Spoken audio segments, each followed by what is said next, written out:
Trying to figure it out.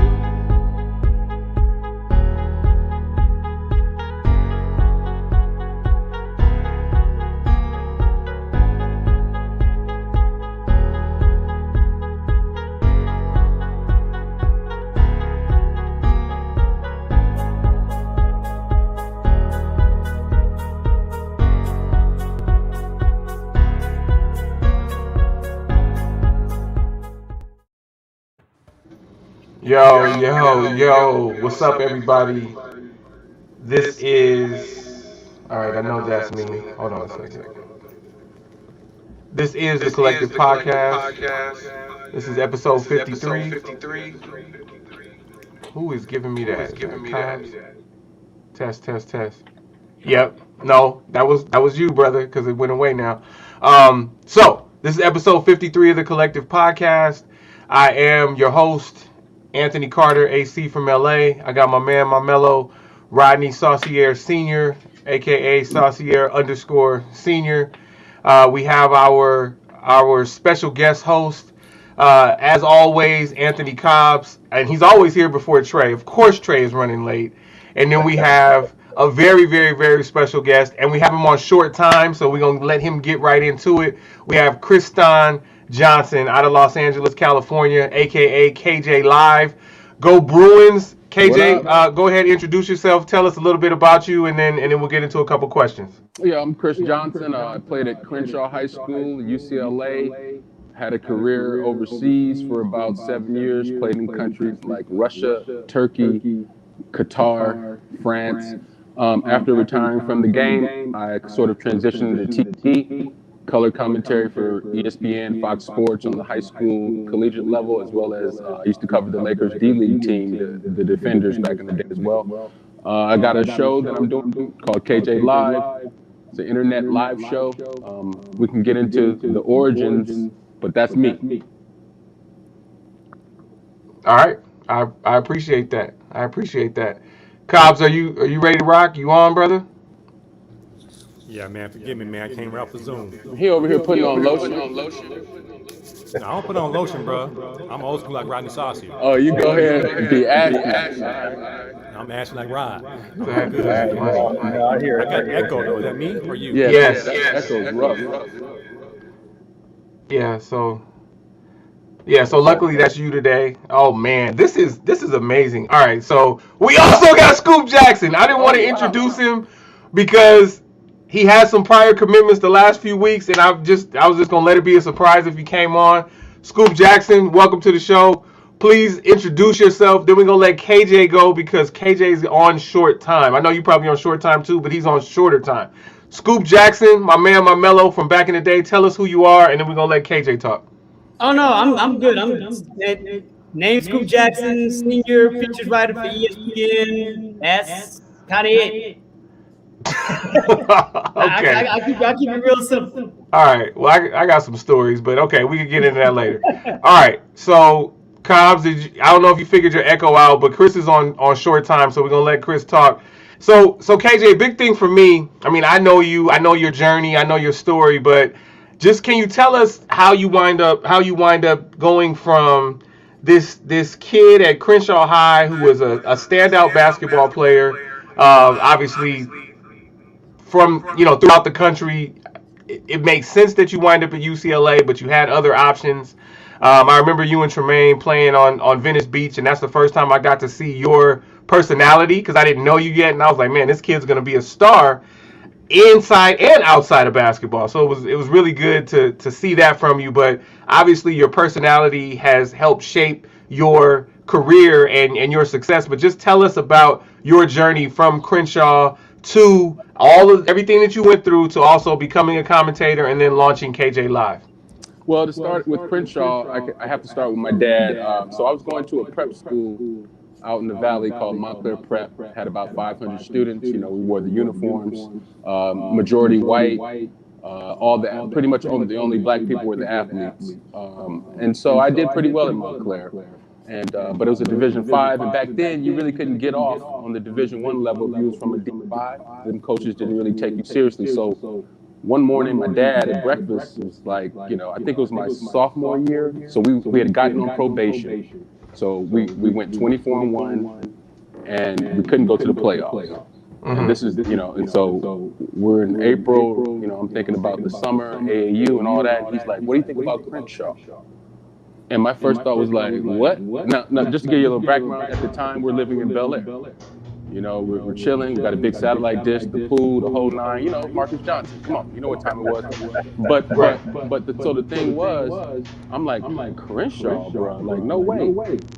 Anyway, so he took me down to Crenshaw, like to go hoop with the team. Kind of, I knew Coach West all my life. I grew up closely with his son, Willie West the third. I went to Magic Mountain with him, the whole nine. Like, Coach West was like my guy, but I never thought I'd have an opportunity to play for him. He was more like a father figure, grandfather figure. So we go down to Crenshaw, and I run with the fellas. It was a lot of guys from the team from the year before. Some guys you probably don't know, but played JUCO, like Antelope Valley, but good players. So I held my own out there, and then I realized that, hey, maybe I can hang. And so for my junior season, we used this. Well, I shouldn't say we used, but I moved to View Park, changed the address. But I was actually commuting from Bel Air to Crenshaw High School every single day. My dad got me 93 Camry. Remember when the big body Camry first came out, first got introduced? I was blessed. So he had me pushing to Crenshaw on a daily basis, and yeah, man, that was, and it was a culture shock at first, but what people didn't really understand was that I grew up. I got a long story. I don't have like all the time to get into it, but it wasn't as much of a culture shock as everybody played it up to be. I got accepted pretty quickly in the Crenshaw stuff.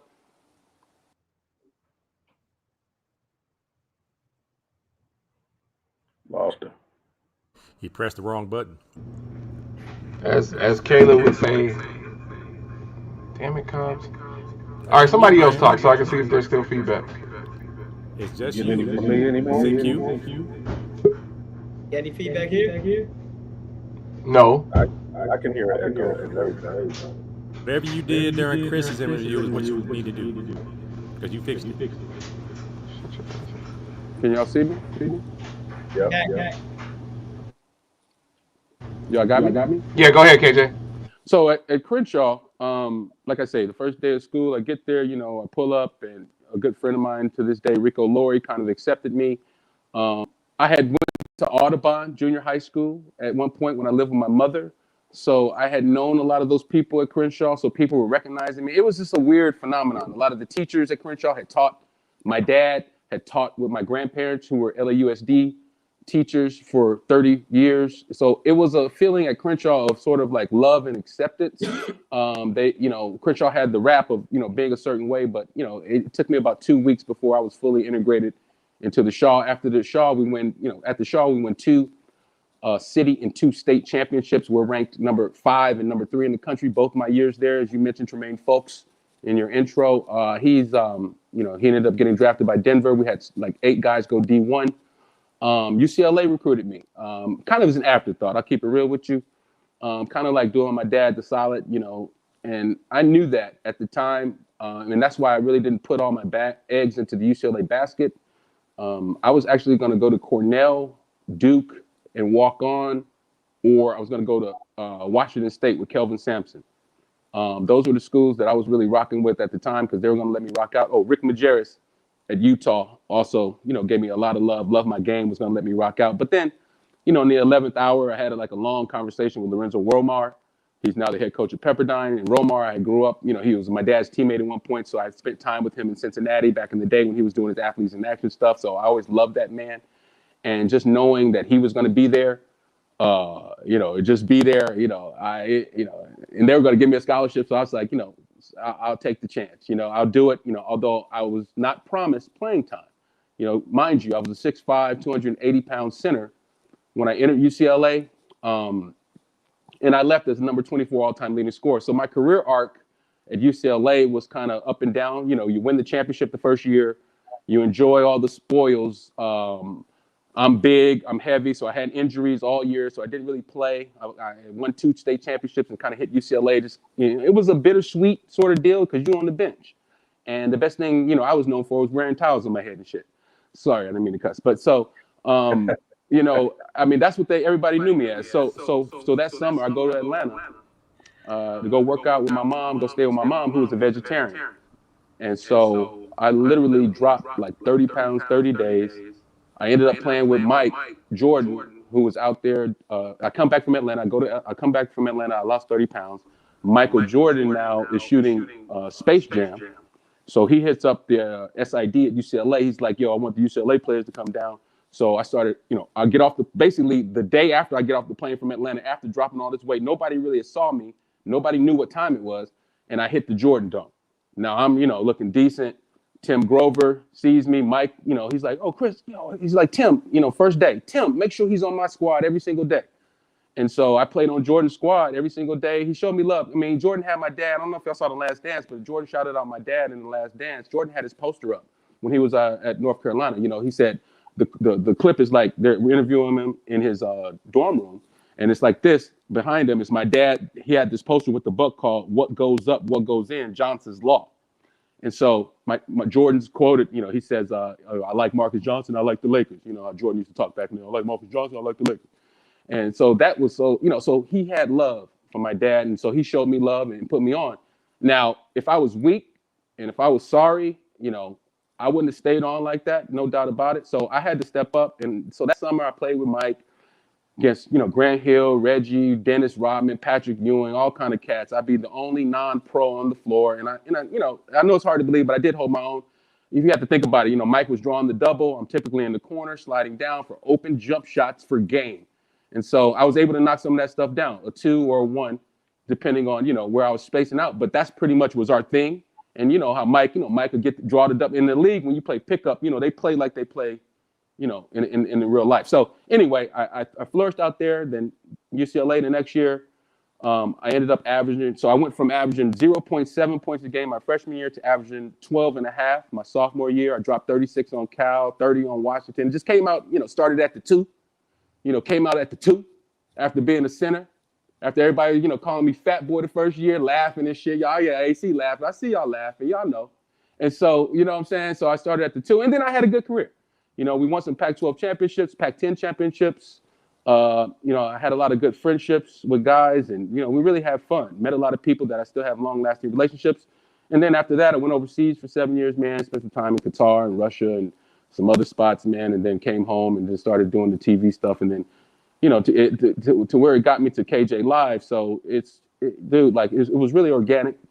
Last year, the whole pandemic, but the whole Kobe thing really kind of just messed me up because, you know, I was a big Kobe hater for a long time. And it went back to our days at UCLA and getting into it at different runs. And Magic Johnson had to break up a fight between us one time. And, you know, Kobe back in the day, you know, he's going at your head. He's a 17-year-old. I'm a 19-year-old. I just lost all the weight. I'm a national champion. He's coming in like, you know, I don't care who you are, Chris. He's like, I ain't scared of you. You know, he's just on one.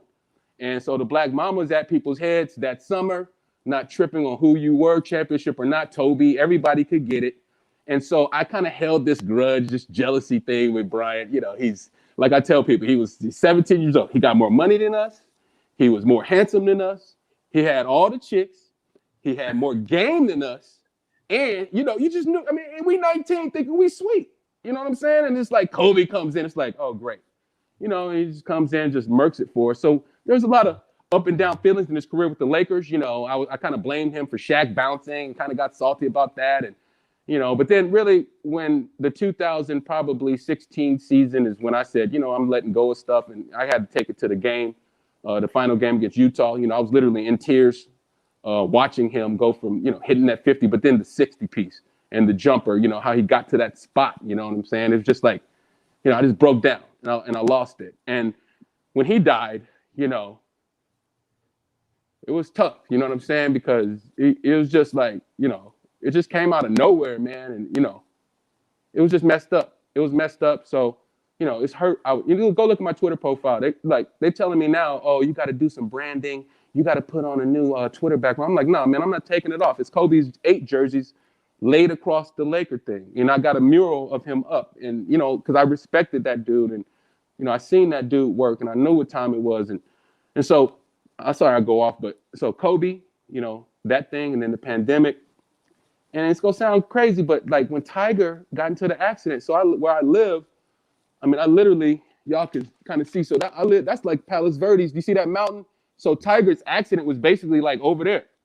So I'm close to that, and I'm thinking about that. And I'm just, it sounds weird, but like I was like, yo, I need to start reaching out to my guys, man. I need to reach out to some folks, man, just have some conversations. I watch Fat Joe's The Big Show a lot, and I'm going all over the place, but he had an episode on there where he brought in Coco from SWV, Cheryl.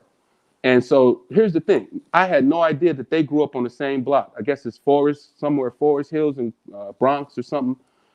They grew up on the same block, but the love that he was showing her and just this whole energy and connection that he had with somebody from back in the day, it just made me be like, man, I should just start hitting up dudes on the IG Live and just having some conversations with some cats, man, and just give them their flowers. I just really wanted to be on to give them their flowers because I didn't make the league, but I seen all of my network guys that made the league. They're kind of maligned. They're talked about. They laughed at. I had Corey Benjamin on. He's laughed at about the Michael Jordan thing. Toby Bailey, he's laughed at because he didn't do well after doing the championship. And, Jelani McCoy, why didn't you stick? It's like all these guys that achieved incredible heights and achieved incredible accomplishments that I know are real, that I know are sick. And by and large, and I get why the culture looks at it like that, but my whole thing for this show, man, is to show my guys love, and not just my guys, but people I want to bring on that I want to give props. Today, I talked to Chris Spencer in about 12 minutes, the writer, producer, actor, and Chris's career kind of, everybody knows him for a couple of movies, but he's a bomb writer, executive producer. He produced the spinoff Grownish off the Blackish show. A lot of people don't know that. So a lot of people don't know sort of the things I like to highlight. And I've done 27 interviews in 22 days. I'm like I said, I'm plugged into the algorithm. I'm on the wave. I cleaned up my Twitter. I just unfollowed a bunch of cats. If I unfollowed y'all, it wasn't personal. But you got to clean out the clutter when you own one and try to get something done. So I'm just on a grind, man. I'm just on a serious grind. I'm trying to stay on this positive wave, man, and showing cats love. And that's just really the whole thing with the show.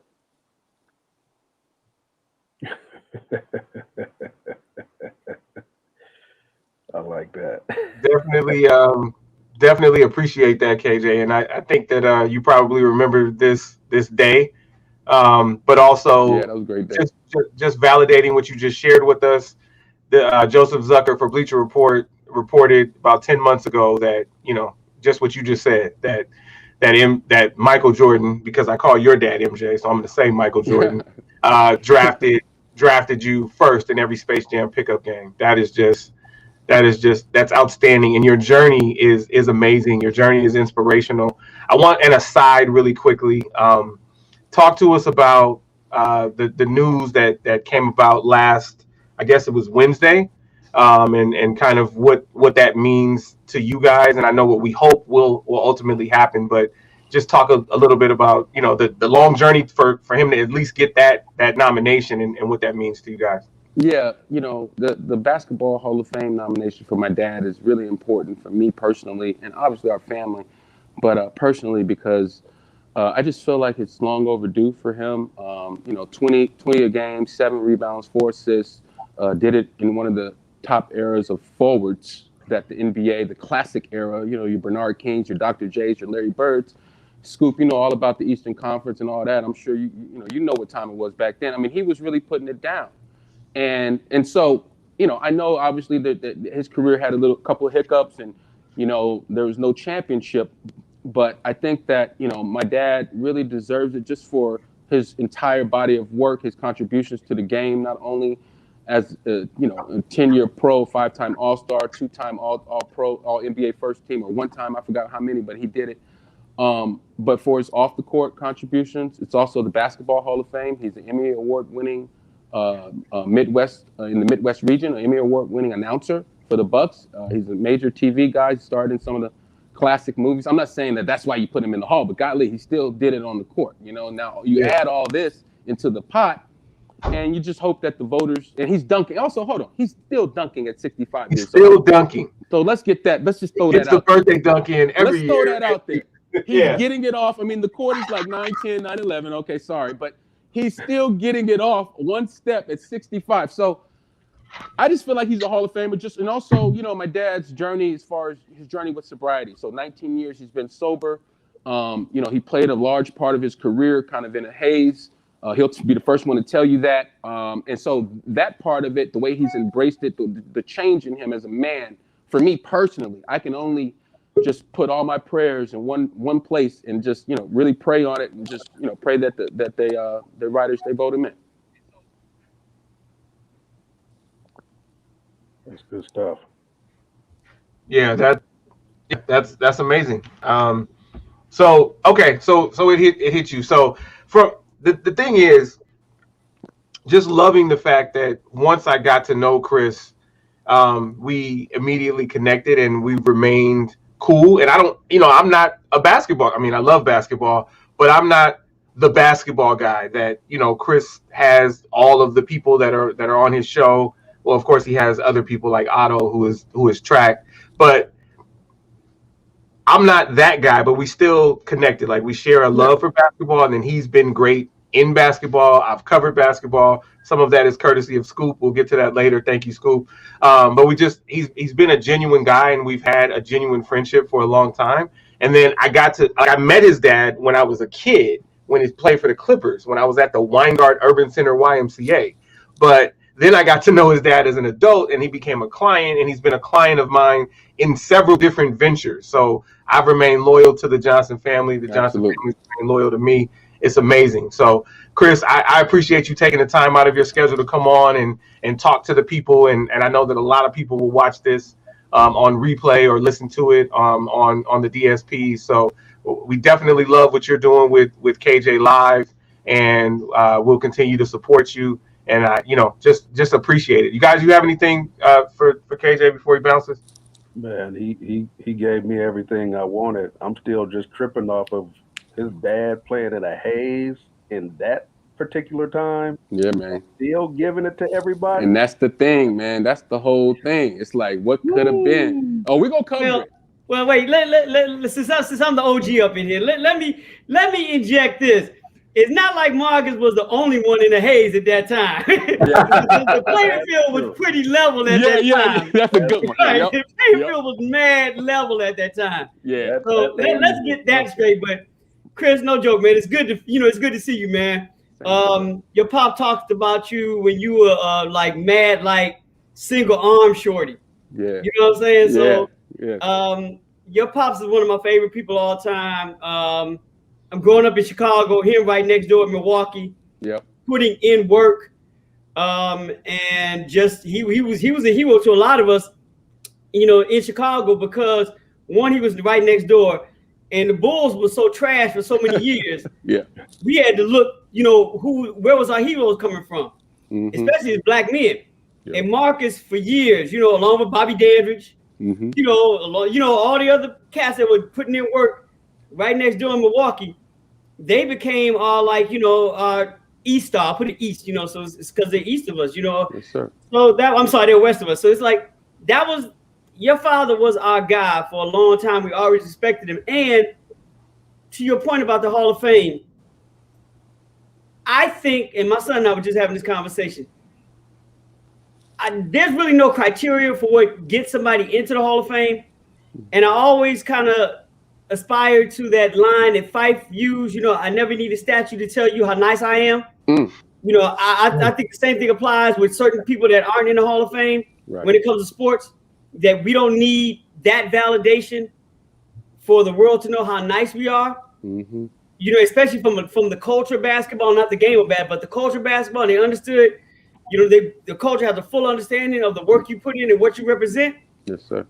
But based on the people that played against your father and what they continue to say about him during that time, Julius Erving always was like, your father is, the baddest cat in the game. He's a problem. Larry Bird, Marcus Johnson, a problem. Bernard King, Marcus Johnson, a problem. You go down the line of the players that were great as him, but what they said about him.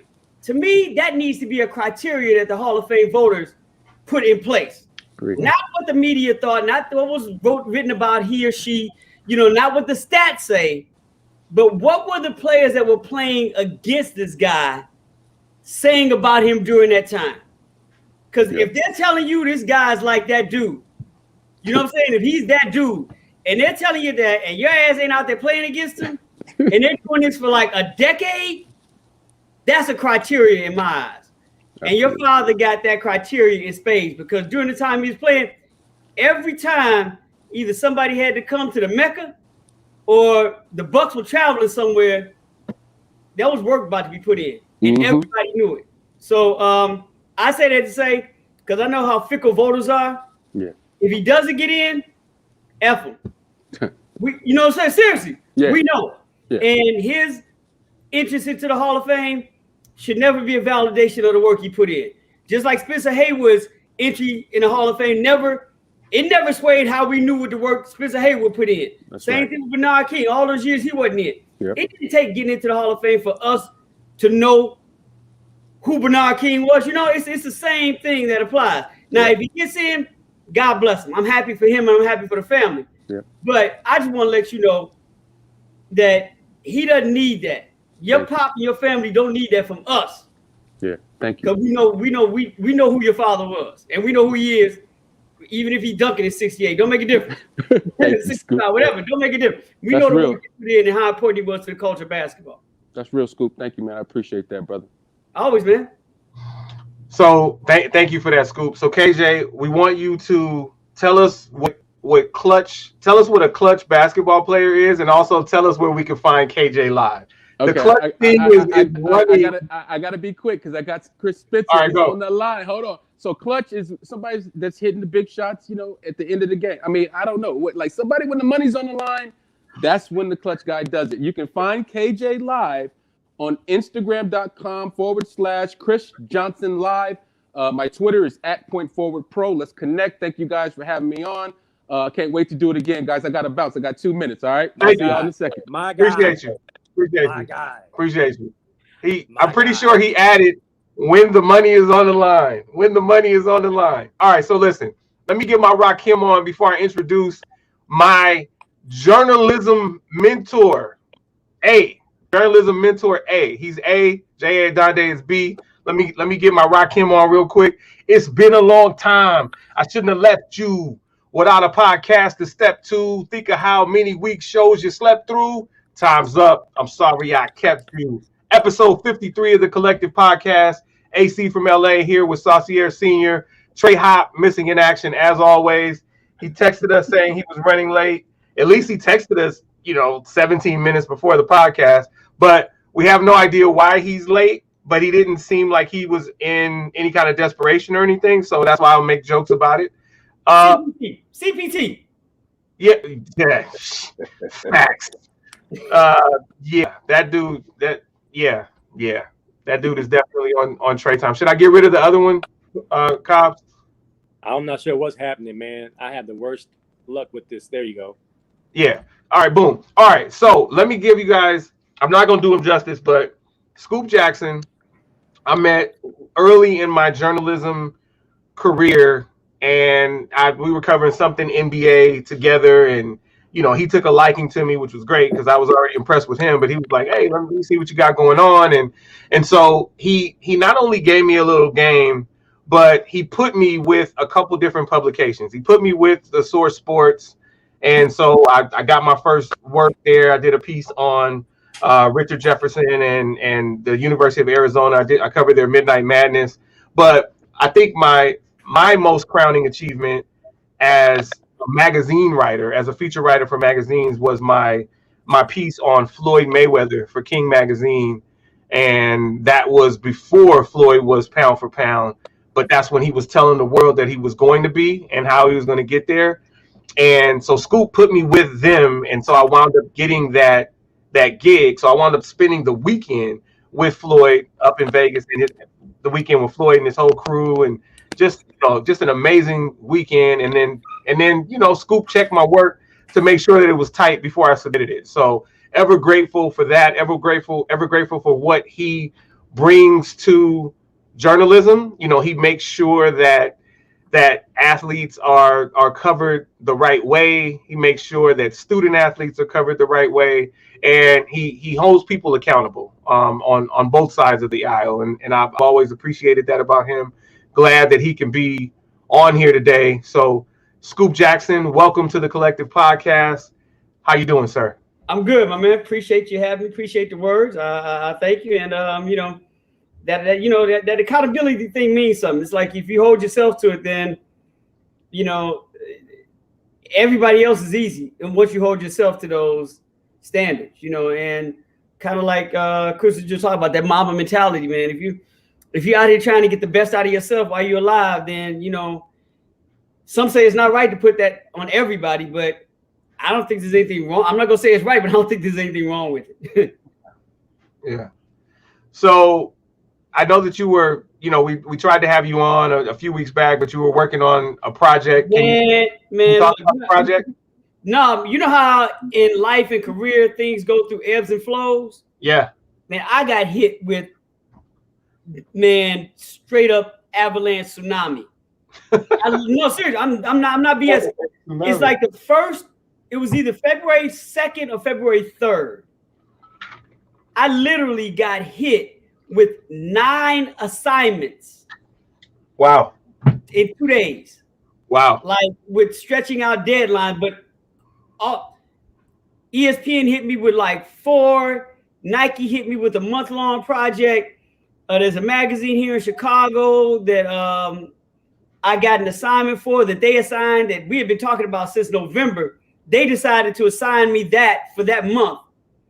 And it was a 6,000 word story that I finished and gave it, but now I'm doing rewrites on it. Okay. Man, I can't look, trust me. I got hit with 9. I wrote them all down because I wanted to make sure I kept up with them. So at the time you hit me, it wasn't just one. I just, the ebb and flow turned into a tsunami. So right. I'm still trying to come out of that. So that's where we are. So I apologize for just getting on, but no, we definitely appreciate you coming on. We want to, I want to know what brought you to journalism. One thing that I also wanted to ask you about, we saw the Shea Cotton doc recently, Shea Cotton, born and bred out here on this side of town. And, a lot of us feel like, he definitely got the many short ends of many sticks. Yeah. But you were right there in the doc. You were obviously involved in a lot of coverage of him and a lot of interaction with him. Definitely want to know what your take is on whatever you can share about your take on Shea Cotton in general, and then just talk about how you wound up in journalism and everything that's branched from your entry there. Yeah, it's funny that you mentioned Shea and entry into journalism because even though I was doing a lot of freelance writing and writing about a lot of things that had nothing to do with basketball at the time, the publisher Slam Magazine was familiar with my work, and he actually located me. Is the best way I can, he tracked me down. Yeah. Through, look, man, if brothers could either be your allies or your enemies, man. So, Sure. somebody want to track you down, if 9 times out of 10, a brother's gonna tell somebody how to track you down. It doesn't matter if it works or not. And Dennis Page, who's a publisher of Slam, he's always had a great connection as being an outsider, a connection with Black folks. Mm-hmm. So I laugh when I say he tracked me down because that's what he did. He didn't go through other media sources to find me. He started calling brothers in Chicago that were connected to the game of basketball, like, do you know Scoop Jackson? Right. And of course, oh yeah, we know that dude. Here's his number. You know what I'm saying? I'm like, damn. Right. Y'all didn't even check to see if dude was, what he was looking for me for. Y'all just right. But y'all know y'all know that life. Everybody, we know how that goes down. So it could be, like I said, ally or enemy. Right. But he wound up tracking me down, told me what he was doing with Slam Magazine. I told him I was trying to get down, and this was on issue number. They had just done 2 issues at the time. Right. And I was like, y'all familiar with you all in Vibe Magazine? Y'all started at the same time. I've been trying to get down with you all. And he said, yeah, I want to know, do you know anything or do you write anything about basketball? And I'm like, dude, I'm from Shot.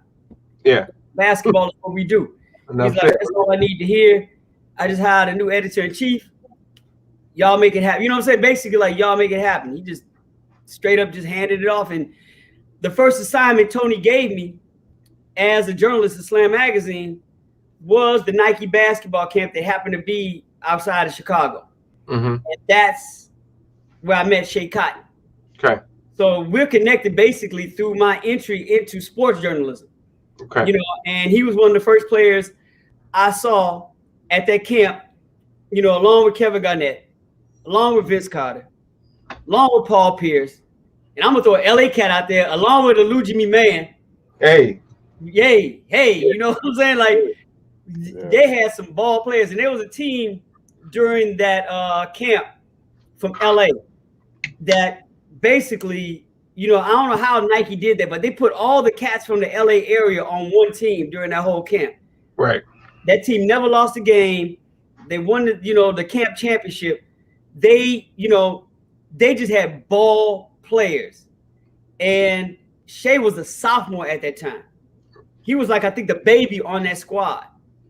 You know, but you know, he was basically doing what we had seen a couple of years before Rodney Rogers basically do, where you're 6'5", 6'6", putting your chest on the rim, you know, just basically beasting everybody. And we're like, this kid is what, 15, you know, 15, 6, are you, you know? So, you know, from a writer standpoint, you know, and like I said, this is my entryway into dealing with basketball as a journalist. You're like, okay, I see who got next. You know what I'm saying? I'm going to keep my eye on dude because I see who got next. And there's this thing that we culturally happen to do when it comes to sports, and it applies to basketball more, I think, than anything else for the most part, is when we see talent at a very early level, especially when we know it's regional, we want to start having these conversations, these very broad, general conversations about, is this kid going to be the best to ever come out of this area? And that's what Shea was, because of what we saw on the national stage at so young. Like, is this kid actually going to maybe be the best player ever to come out of LA? Because we couldn't think of, even though I'm not from there, I couldn't think of anybody that young from the Los Angeles area doing what he was showing us he could do. So he elevated to the conversation.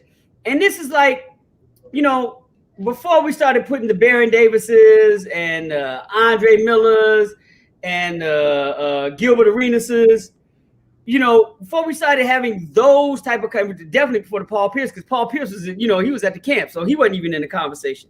Right. We're watching this young kid like, oh, he could be the best to come out of LA. So all of a sudden, we got a 16-year-old we're talking about in comparison, you know, to the LA cats. You know, Chris's dad is in that conversation because he got UCLA in his blood. And he's like, oh, he's in the Ray Lewis conversation, the playground legend out of LA. He's at 60 years old. He's in those conversations. So that's where Shea Cotton's legacy has always rested with me, because that's such a big conversation. It has nothing to do with the NBA. It has nothing to do with what happened in Alabama college basketball. It's nothing about that. If y'all know me, I'm always focused on the entire culture of basketball, because that's the bigger story and that's the most important story, because that's where legacies lie. You know, and for a 60-year-old cat to be in a legacy conversation about a place as relevant and as big as LA is, to have the career that he's had and still be in that conversation says all you need to say. Because you'll be hard-pressed to see people that go against him not being in the conversation as one of the best to ever come out of LA. Now, recently, that probably goes, you know, in the LA area. So I'm not specifically talking about LA, because you all, you know, LA is so big that it's inclusive of all the suburbs, all the, you know, side piece counties and, you know, areas and all this, that, and the other, you know. But, you know, you're in the, now, you know, in Shea's situation, you've had NBA players from that area come up and they haven't knocked him out the conversation, but he's not as ingrained in the conversation as he was, say, maybe 5 to 8 years ago. Because now we deal with the Kawhi Leonards, the DeMar DeRozan's, the why am I missing James Harden's, you know, the Russell Westbrooks, you know, those cats are now in the conversation.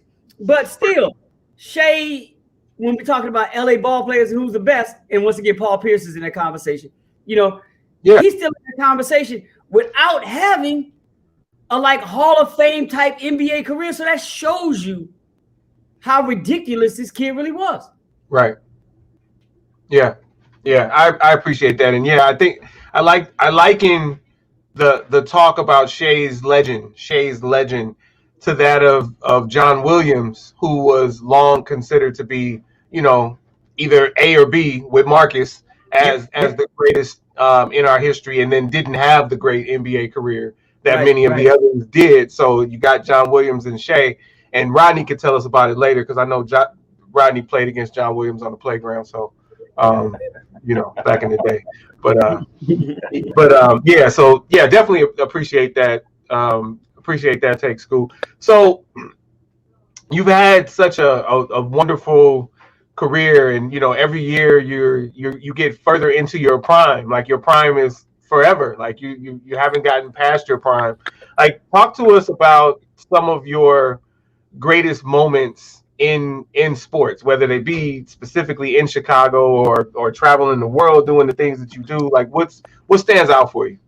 I mean, a lot of things stand out, man. It's hard to like pick one moment, because you know, every day something happens, you know, for the most part, and then there are times when you're not prepared for it. You know, the difference in what we do and what athletes do, you know, the athletes and the, you know, games and sports that we cover, is that those are predictable, because even though we don't know what's going to happen in the game, we know the games are coming. Right. As a journalist that covers sports, we never know what the next day is going to be, man. Right. You know, you never know. So, you know, to give you as a condensed answer as I can, you know, it's you know, being told, you know, when I was in New York, actually I was at the U.S. Open during the summer, and getting a call and being told, you need to come to D.C. because there's this kid named Allen Iverson killing, you know, pros in the summer league. Mm-hmm. I'm like, the freshman Allen Iverson in Georgetown, the defensive, that dude, yeah, he's averaging 50. I'm like, that's bullshit. You know, and then, you know, catching the train from New York to DC, easy trip, walking into the gym on Georgetown's campus and seeing Allen Iverson as Allen Iverson for the first time. Right. Not the John Thompson, you know, point guard. No, Allen Iverson playing pickup ball in the summer league against pros. Getting loose. Yeah. Right. So that's what I'm saying. We don't know. You don't know how to, you're not expecting that. You walk into that. You know, you walk into that. You know, just walking into the gym in Memphis, where people don't know that the what was it called? Not the Diamond. What was it? The Pyramid. Yeah, the Pyramid that was in Memphis, and for years, like you all have it out in LA, where UCLA Pauley Pavilion, the gym there is where all the athletes come and hoop during the summer. Yeah, that's the spot. In the South, and I'm talking about the entire South, Memphis, the Pyramid was that spot. So you had all the cats in Atlanta, all the kids in Memphis, Tennessee, all the cats in, you know, from Alabama. They would come and play pickup in the Pyramid for years, and you're getting to see like Penny Hardaway at his Penny Hardaway best. Right. You know, and as a journalist, just walking up on that, you know, and just seeing stuff like that you're not expecting that. Walking into a high school gym and looking at DeJuan Wagner Jr., not Louisville, watching, you know, Wani drop 101 points. You know what I'm saying? Stuff you don't get to see. Kobe Bryant play ball for the first time. Yeah. You know, so I could go through. Look, man. I was blessed enough, and this before I even became a writer. I was blessed enough to live in D.C. because I was in grad school at Howard. I was blessed enough to see Grant Hill play in high school and Dawn Staley played University of Virginia. Yeah. You know what I'm saying? Being able to see that. I went to school in New Orleans undergrad. I got to see Joe Dumas play at McNeese State, but I also got to see Jerry Rice play in college. Yeah. You know what I'm saying? So you're asking me to find one, what's the greatest moment? There's so many moments that you just fall into, either in life or as a journalist. And it's hard to like start singling out which ones are better or greater than the next one, because you're gonna wind up kicking yourself in the ass, and I'm gonna wind up coming back on this show like, oh, I forgot one. Oh, wait, I forgot. Oh, I forgot this or I forgot that. It's it's hard, but I will say this though. I was blessed enough to be in Utah during the game that wound up being called the flu game. And we were literally sitting right adjacent to the Bulls bench in the first row where the media was. And there's no way to describe watching that game and watching what Michael did. Whatever it was, food poisoning, flu, whatever it was legit. Like it was legit. Like dude was like sick, like vomiting sick, wiping up stuff. If you watch that game, you see how many times they had a huddle around the timeout so nobody could see what was going on with Mike.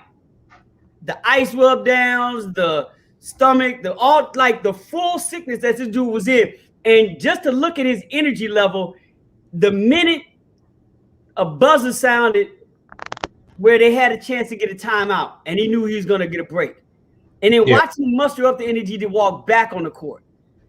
People always talk about the greatest performance I've ever seen, and that's the one that stands out because unless Michael Jordan's Denzel or Meryl Streep, is the greatest actor ever. That's a combo. Watching that stands out to me because I was blessed enough to literally not just be at that game, but to see that from the vantage point that I saw it at. And that's still one of the most incredible things I've ever seen in my life. Wow. That's outstanding. Man, just listening to you share your memories makes me think about some of my memories. And I'm definitely going to come right back to you. But, I mentioned, you putting me with Source Sports or with Source, and then, the Source Sports spinoff, which I wrote for. When I took that trip to the University of Arizona to cover their Midnight Madness, when, first of all, Richard Jefferson took off baseline. Well, it's called baseline, but as an official, we call it inline. But he took off baseline and jumped over someone. This was like a dunk contest, even though there was no contest. He jumped over someone and then jumped so high that he not only dunked the ball, but put his entire arm in and then hung basically from his elbow. And I'm like, I didn't know this about Richard Jefferson, but I'm seeing it live. And this was, and the funny thing was, there I don't know what happened, but there was no media availability. Like I took this trip to cover. They let us in, but I didn't even interview anyone. But also on that trip, Alonzo Mourning wound up making his announcement about his blood disorder. So there were highs and lows for me. The high was I was out there covering the University of Arizona, and I went to a little outing that night, and I met somebody named Aries. But anyway, and I mentioned Aries before. But then hearing the Alonzo Mourning announcement, that was a low, because I was a big fan of him, and to know that he had to leave the game at that point sucked. And then you talk about Dawn at UVA. Dawn Staley's my favorite player on the women's side, and greatest point guard of all time, B, next to Magic, and then I love Dawn, right? So I liked the University of Virginia, and to get to see her play for the Richmond Rage was great. And then her good friend Nikki McCray, to see her play for Columbus, and then obviously my buddy Trey and I actually played against them at Sports Club LA when they were with the Olympic team.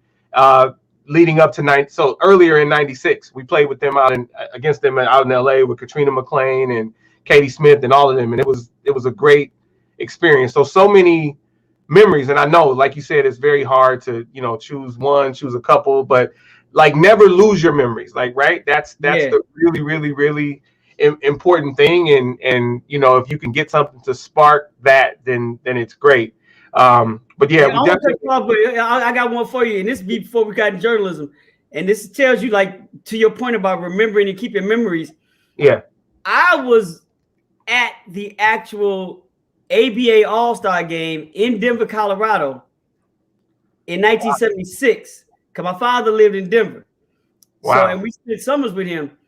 So he was a reporter back then. He actually got us, tickets to the game. But for that, I went to the All-Star practice. And I got to see, you speaking of Richard Jefferson putting his elbow in the rim. This is probably before Vince Carter wound up doing it. But I got to watch Dr. J, David Thompson, Artis Gilmore, George Gervin practicing during the day, during their practice, before the dunk contest that night, during the actual All-Star game. Right. So I'm sitting there watching David Thompson. You talk about you didn't know Richard Jefferson could do that. Now, we all knew David Thompson had like their 40 and 80 inch verticals. That was legendary. Yeah. I'm watching David Thompson. It wasn't a 360 that he did. He had done that. He did that in practice, and that blew everybody's mind. But we watched him take a basketball, cradle it in his elbow, and jump and punch it through. The officials covering that said he could not do that in the dunk contest. Wow. Because of risk of his elbow getting caught and him really, really hurting himself. But wow. I'm watching this guy like literally rolling up, punching the ball through the rim. He's doing that on one side of the court, and Julius Erving is literally he started from under the rim. He's taking steps, like one step back, jumping, dunking. Another step back, jumping, dunking. That free throw line dunk, he was trying to get to the free throw line and do it standing still. This is what he's practicing at the time. That's wow. So when you say don't forget your memories, I'm like, I forgot what grade. I'm like maybe in 5th or 6th grade at the time. Yeah. But those things you can never let go of. And you don't think you'll never see this again in your life, but hell, I'm 57 now. And I'm like, man, it's so rare. You start collecting all your basketball moments. Like, I'm going through a basketball life. Like, I actually saw that. I was there for that. I was actually in the New Orleans Superdome for that Carolina-Georgetown game where Jordan hit that shot. Wow. I was in school. I was at Xavier University. Yeah. Yeah, it was my freshman year. That was it. So I was literally at that game. I was there to see the flu game. So you start like adding your memories up of what you've seen. Yeah. It's impossible to select one. You know what I'm saying? Because they're so big. Right. Yeah. You take me to another one where as journalists, we have to be unbiased, right? So we have to sit there and keep it under wraps. I was there for whatever Super Bowl it was, where it's Chicago, Indianapolis. So you have two black coaches. You have Lovie Smith versus Tony Dungy. And I'm crying inside as the kickoff happens. Devin Hester runs it back, but I'm crying inside because I am not just witnessing history, but I am experiencing history. Mm-hmm. And did Mike Carey actually work that game on top of it? Like, I think Mike Carey, that might have been even Mike Carey's Super Bowl. So even a black referee, or maybe he had the next one, but I cried inside, right? Couldn't cry outside, but yes, absolutely. Point of correction for Mr. McElroy. Yes, she played with the Twins. Heidi actually came to the Sparks later on, but let me correct you before Scoop does. Dawn Staley played in 3 Final Fours, not 2. So yeah, it was one of those things where she didn't get over the hump, but boy, she played in 3 of them, and she was so spectacular that she had me pay attention to Tora Suber, who later came and played at UVA and then ultimately wound up playing in the WNBA at Cleveland. but I thought she might be the next coming of Dawn. But there has been no other coming of Dawn, not even Skylar. I thought I did too, but I thought Christy Tolliver was going to be the next Dawn Staley when she was in Maryland. Maryland, yes. Right. I thought it again, and actually, if I'm being honest, and I always am, I fell in love with Christy Tolliver. She didn't fall in love back, but yeah, I thought Christy might be also, and she wasn't. But she great career at Maryland, got her ring, and she's done a lot for the Sparks. So shout out to Christy Tolliver. Yeah, true. Yeah, absolutely. So no doubt. But if you're saying UT fan, are we talking about Tennessee? We talking about Pat Summitt? Talking about the greatest women's basketball program of all time? Yeah. Shout out. All right, so look. Don't let Gino hear you say that. Don't let Gino hear you say that now. Be careful. Yeah, well, I think Gino at this point of his career will let me have that one. He'll give me a pass because even though they were at war when the great Pat Summitt passed away, he does feel for her. He does recognize her legacy, and I believe, and he does have the greatest program, but for a time, for most of the history, it was her, and it was Tennessee. Look, knowing Gino, it will be cool with you saying Pat Summitt is the greatest female basketball coach of all time. But when you say best program, yeah. He's gonna take issue with that. Yeah, I like to do a little needling at times. Like I might even still argue that it's not Tom Brady as far as quarterbacks go, but whatever. All right, so turning the corner, Pat Summitt, yes, thank you, Jimmy Mack. I have more respect for you. Turning the corner. All right, Scoop is here. All right, so we have NCAA basketball. We have a women's Final Four coming. We have a men's Final Four coming. Anthony Cobbs on AC Sports Live on Tuesday, 2 days ago, went through the entire women's and men's brackets and made his picks. We won't necessarily do that, but if you guys, can tell me what you got on your bracket. What do you guys have for a women's Final Four and a men's Final Four? And then who's your pick for champ? You know what? I haven't even went through the brackets yet. The tournament is on right now, right? You know what? You know me. I'm like mixed in 3 different sports right now. Yeah, I got. I'm already picking up my football rule book, trying to get my stuff in check. Yeah. Before we turn that corner, though, I just wanted to trip because I'm putting all these dots together. And Scoop mentioned that he went to Howard grad school. I went to Howard undergrad, and Gus Johnson also went to Howard and was constantly at our apartment playing Sega Genesis daily. And did you know Gus at the time? No, I sure didn't. Nope, not at all. Not at all, man. My grad school time at Howard was really, it was really spit big. I don't want to sound like nerdy because it was far from that, but I get it. There's something about, because I paid for my own grad school, like it came out of my pocket, right? And once you start paying for your own, all the bullshit stops. Yeah. And I still had to pay rent. Right. I was there the first semester, the first year the towers opened on Georgia Avenue. I was so I was there, and they usually didn't let grad school students stay there. Right. But because it was like, this is for the undergrads and this, that, and the other. But I was able to stay in the towers. So not only did I have to pay that towers rent, I was paying tuition at the same time. And I had saved up enough money working in Chicago before I went to grad school to at least pay for 1 year at Howard. So, man, I knew only the people that were my boys that were living in DC before I came there, my roommate, a few chicks, and the people that I was taking class with. And my instructors. That's it. Right. Yeah. I was on some and in grad school at Howard, at the time I was there, they were going through in our program an accreditation situation. Yeah. So the line was set as A, B, or you were out of the program. Wow. Like, seriously. It wasn't like you were put on probation if you got a C, this, that, and the other. No, it was A, B, or you were out of the program. So, trust me, I didn't know Gus.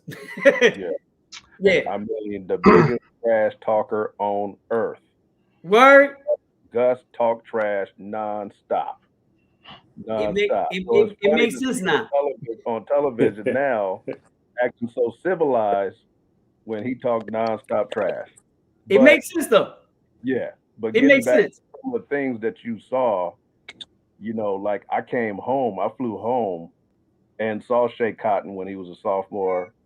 And in the first 3 minutes of seeing him play for Mater Dei, I said, this dude is bored. High school does nothing for him. Yeah. And I've seen a lot of players. I saw Ben Wilson back in the day because I was friends with Nick Anderson.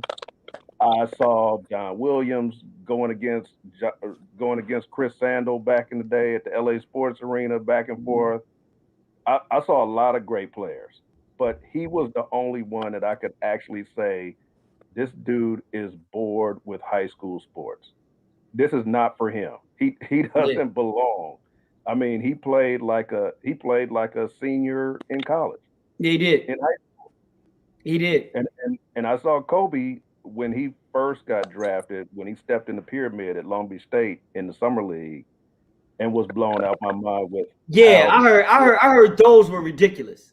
Oh my goodness. He went to the line like 15 times a game. They could not stop him at all. And I trip off of this because people say, well, Kobe, his stats are going to get passed over. And well, of course, but he sat behind Eddie Jones for 2 or 3 seasons. I mean, that tells you how good Eddie Jones was to keep that dude on the bench. Yeah. Yeah. Because Kobe was out of this world. And he would have developed that much faster if Eddie wasn't there. True. Or I'm pretty sure he picked up a lot of things from Eddie, knowing Kobe, even though Eddie probably hated him, just like all of his teammates hated him. Yeah. But I'm pretty sure he picked up some things. So I'm pretty sure there's other ways he benefited from Eddie being there that paid off for the longevity of his career that helped just as much if Eddie wasn't there, and he would have been a chance, get in and do things early. So, point of reference. Speaking of Eddie Jones, point of reference. So the Harriet Tubman quadrangle. I don't know if you know this, Scoop, but Rodney was one of the designers of that quadrangle. Wow. Yeah, they chose him. Like, he didn't have a background in that arena, but because he helped Harriet Tubman with the Underground Railroad, they sought, and he was still alive. They sought him out, and man. Yeah, I thought you were saying because he looked like Harriet Tubman, they gave it to him. That too. Let's go with that too. But hey, Rodney, you made me think of this. Speaking of Eddie Jones, it was yeah, that is. Speaking of Eddie Jones, having covered the Lakers during that era, it was really tough going into the locker room after games that would be wins, and see Eddie. Every time the trade deadline was around, Eddie Jones would be really uneasy because it was like he knew he was on the cusp of being out of there. And then every time that he got past the trade deadline, he was all smiles. But it was like you could just tell that it was tough for him. And one of the other things that I remember about that early in my career in that Laker locker room was Derek Fisher, who started off with no shoe deal, really cool guy, but no shoe deal. And you could see, he worked hard. He was always grinding. And then when he finally got that shoe deal, he pulled me to the side and he said, listen, I'm not going to change, but this is really going to help my family. And that was something that was really cool. Like he didn't come out and say it, but felt like he had actually arrived because, he finally got that sponsorship, and he had a couple extra dollars to go with his actual contract. So a couple cool things. But all right, Rod, so you got that out of the way, you connected the dots. you sowed the seeds for Scoop to be at Howard as a grad student because you helped build the quadrangle. So now let's shift to the as they say on the East Coast, the tournament. I won't say tournament, I'll say the tournament. I've got the winner. I'm gonna go women first. I've got the winner of UCLA South Carolina in the Elite Eight winning the championship. I would love to see UCLA get over the hump, even though Don Staley is like my favorite person in the world. If UCLA falls as expected, then I have South Carolina to regain their crown. Anybody else on the win side? What you got? I'm gonna jump in here. First off, I'm period. gonna say Scoop Jackson. You got the best name in sports. I appreciate that, fam. Thank you, man. My Final Four for the women's. I got all number ones, man. Sad to say, all number ones in the Final Four for women. That's okay. That includes South Carolina. That's okay. I know somebody's gonna lose. South Carolina. I got UCLA losing to South Carolina. I got Stanford making it through their tournament, and yeah, man, it's a boring bracket. I got number ones. Somebody gonna lose, but I'm riding with the number ones this year. Never before, and then first ever. And you're a UConn guy, so you're going with UConn, right? Men? No, on the women. Yeah, I'm a UConn guy. I'm going UConn. Okay. I got Paige making it to the senior. Yeah. Yeah, Paige, you got it. Yeah, Paige, you got to. The freshman, man, she's a baller. Oh, and old girl, Ozzy's coming in next year, man. Look, they about to be that backcourt next year in UConn, man. They're gonna be a problem. Yeah, they're gonna be a problem. Now, my question is, can the women come out early? Because I know Sue Bird put it out there that if she was eligible this year, the freshman would get drafted first overall. Yes, without question. Without question. Yeah, without question. I have to check that, but I think it's like football. I think you have to complete 3 years, right? Yeah, it does, but there's nothing wrong with trying to implement that as far as a rule. Oh, yeah. It's just a matter of, how they go about doing it. And I think once the conversation starts, and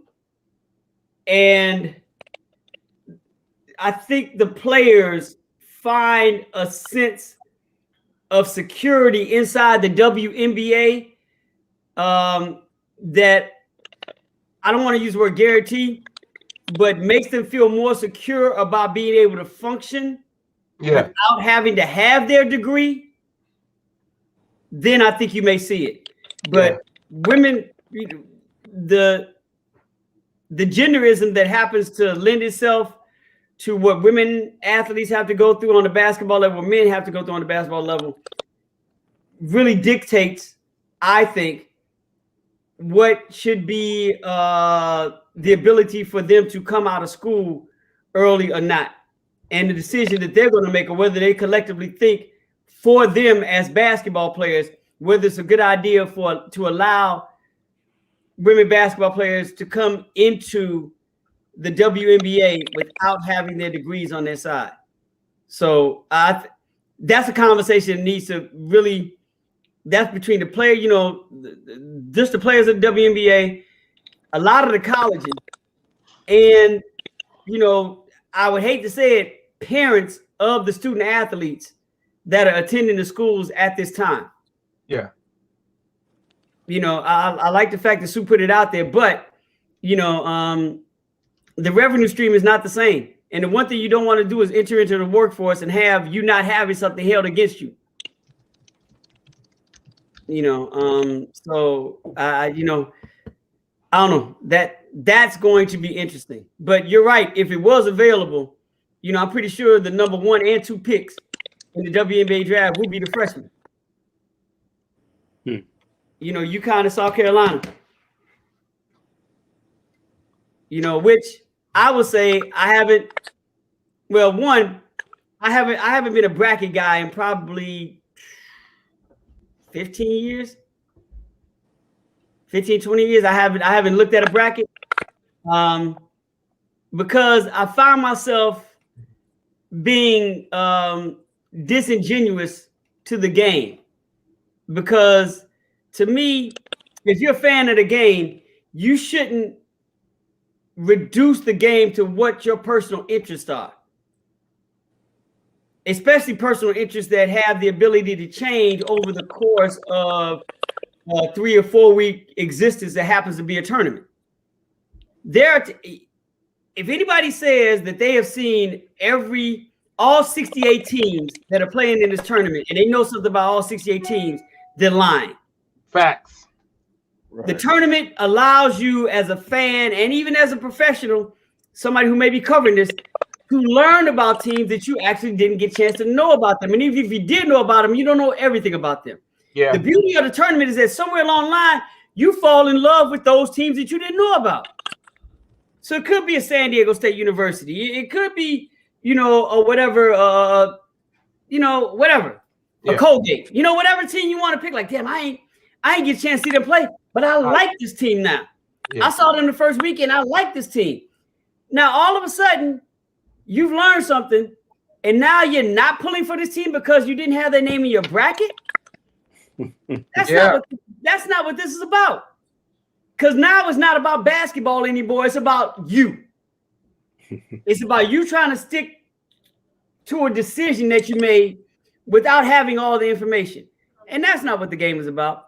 So I saw that happening to everyone around me. Every time you go out and watch games and, people would be like, man, I'm pulling for Michigan. But I ain't picked them in my bracket, so I don't want them to win. I'm like, what is that? That's That's fantasy right. sports. Right. And I learned a long time ago, I don't want to be a part of that. I don't want that in my system. So I stopped even looking at brackets a long time ago because I'm going to sit back and enjoy March Madness for what it's supposed to be about. You know what I'm saying? It's about loving the game, but then learning about things as it goes along. That's so I'm not trying to, get out of this, but I just, I'm not a bracket guy. I can tell you teams I'm looking at. I'm looking at the Illini because they're home, and that's my wife's alma mater, and that's, Illinois, Chicago. I'm looking at Bama. I'm looking at Texas, and I'm looking at Gonzaga. And I mentioned San Diego State because they're like my 9-4 dark horse. Those are teams I'm looking at that have a chance. I think have the strongest chance of coming through. Right. That's what I'm looking at. Now, I'm not pulling for them. I don't have them in the bracket, so I'm not be like, oh my God, I want them to win because no, it's not any of that. But these are teams I'm watching because I've seen them and I've liked what I've seen over the course of the year, and especially, over the last couple of weekends when we're dealing with, watching the conference tournaments and watching the end of the season come up during the regular season for these teams. So yeah. And I'm also looking at on the women's side, I'm looking at UConn and I'm looking at South Carolina. Yeah. Yeah. So it's man. Scoop Jackson, the Collective Podcast. You heard that, right? Like, yeah. Don't be disingenuous to the game. So listen, my last bracket was 26 years ago when UCLA men won the championship. I picked UCLA over North Carolina. It wound up being Arkansas, but North Carolina lost in the Final Four to Arkansas, and then UCLA over Arkansas. So I was very close, and my bracket won at my job because much like school, grad school, I was paying for school. So I had a job even while at UCLA, and I won my bracket. And I was like, well, I'm perfect, so let me not do this again. And so I didn't. And then it got even deeper, like 12, 13 years ago when I became an NCAA official. We're not supposed to do any gambling at all, and brackets are gambling related. So I stay away from it, but I do pull for my squads. And so I do have that conundrum where it's Dawn Staley versus my alma mater. And I hate when that happens. UCLA shouldn't be a 3 seed, but I have them beating the 2 seed, and then they will face South Carolina. But I wish they weren't even in the same bracket so that they could play later, not Elite 8, but potentially play Final Four or championship. Right. But then on the men's side, what you're talking about is my wheelhouse. My alumni is in the play-in game. Yeah, tonight, Michigan State. Yeah. Last, damn near last team in. And so I'm pulling for my alma mater. I don't believe my alma mater will get past BYU if they get past Michigan State. But I will pull for them. But other than that, I just want to see who can do it on the men's side, because I haven't watched anybody on the men's side. I've watched a ton of women's games. I worked the women's side. Okay. I haven't watched any men's basketball this year. And so just watch a good tournament. Let's watch the games. Yeah. Look, I watch more college basketball this year than I think I have in years, and I watch a lot of college basketball always, but this year was different. I don't know if because of the pandemic and being stuck in the house and not doing anything and just being able to focus on games because you're not around other people and the atmosphere and all this. It's just like, I just get to watch games, flip channels on my own, not have to worry about anything. Yeah. And it's it's been ebbs and flows dealing with that, but for you not to watch any men's games, man. So you haven't seen Jalen Suggs play yet? No. Oh my God, dude. Yeah. Dude, wait, yeah. He's worth watching. And he's worth watching. I'm opposite you guys. I use the brackets to make interest. I'm not interested in a lot of these teams, but there's some teams I have fallen in love with over the years. Gonzaga being one. They used to always be the mid-major that can beat the big guy. Yeah. And I want to see if I can pick the 12 seed that's going to beat the 5 seed this year. Every year we hear the same story. Somebody's going to get beat. Who is it going to be? And that's fun to me. I picked the team that I'm familiar with. I haven't seen Drexel play, but they play against the number 1 team, Illinois. So I'm going to pick Illinois. It's fun to me, and it's that whole fantasy sports thing.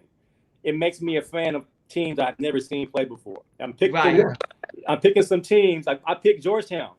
I love Georgetown from when AI was there, when Ewing was there, when Morning was there. And they won the tournament with Ewing as a coach. So I picked Georgetown. They're my Sweet 16. Yeah. So I'm pulling for Georgetown to beat Michigan, the best player. So it gave me a little bit more reason to watch. Like what Sin-Q say, he ain't watched no games. He gonna watch some games because now it means something. So it's different for everybody. But I hear where y'all coming from, man.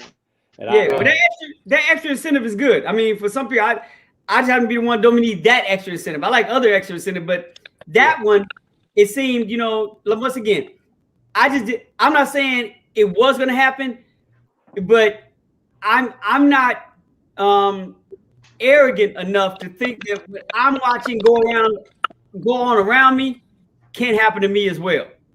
Yeah. So the best thing to do is leave that alone. So being from Chicago, living in New Orleans, living in DC, when I seen cats go from heroin to crack to meth, I'm like, I ain't trying that. Because I'm not arrogant enough to think, I'm good. I can do all that, and that's not gonna happen to me. No, I'm not good. So it's the same way with it. I'm like, look, man, I've seen how this bracket is taking over people's lives for these amount of weeks, and it's made them not really enjoy the game because they're really rooting for their best self-interest. And I just didn't want that to happen to me. So with me, it was completely different. I was watching games, but AC, I was paying attention to the officiating because I'm like, all right, when I get back on the floor, what rule changes am I going to have to remember, or how are they calling this particular thing? So I wasn't really looking so much at the players as much as I was looking at what am I going to have to blow my whistle for? So I looked at it that way. Now I did try to pay attention to Michigan here and there, but then they started having injuries, and I kind of looked to see, finally Jawan has a job, a good job, and I wanted to look at his team to kind of figure out what took so long. I wanted to see if he actually knew what he was doing. And of course, I knew the answer to my own question. But I needed to see them to make it legit, to say, you know what, this was ridiculous. Because I've seen worse. I've seen teams where players don't know the damn play and they running on the wrong side of the floor. Unless they're getting ready to show me something I've never seen before, they don't know the plays. You talking about Steve Alford teams? Or they don't respond to this coach. And talking about Steve Alford teams? Oh my God. And I haven't seen that with Michigan. And they would be a legitimate threat barring the injuries. But I think when I look at Gonzaga, I kind of feel like I did when I used to watch Duke and Kansas back in the day. They had this coach with all of these wins who never won the big game. And that was a huge knock back in the day on Coach K and on Roy Williams. You know, they had all of these wins. They got a great system. They can't win the big one. They recruit too many of these big, stiff white players.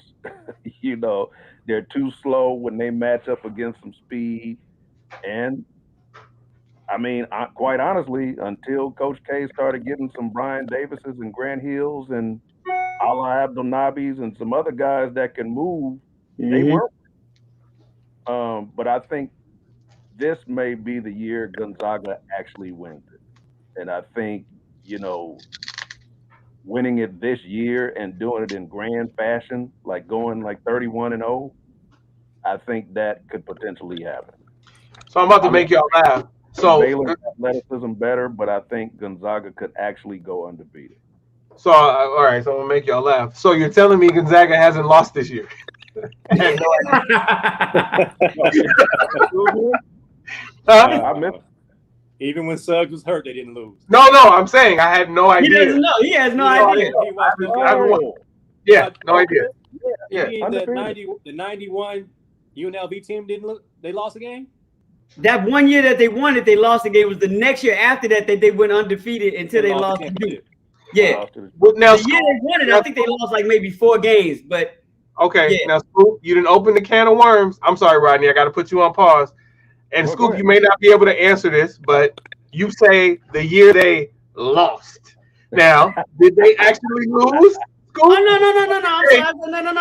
No, they legitimately lost. I mean, it's hard. Well, I think there's one you got a target on your back because you're going undefeated.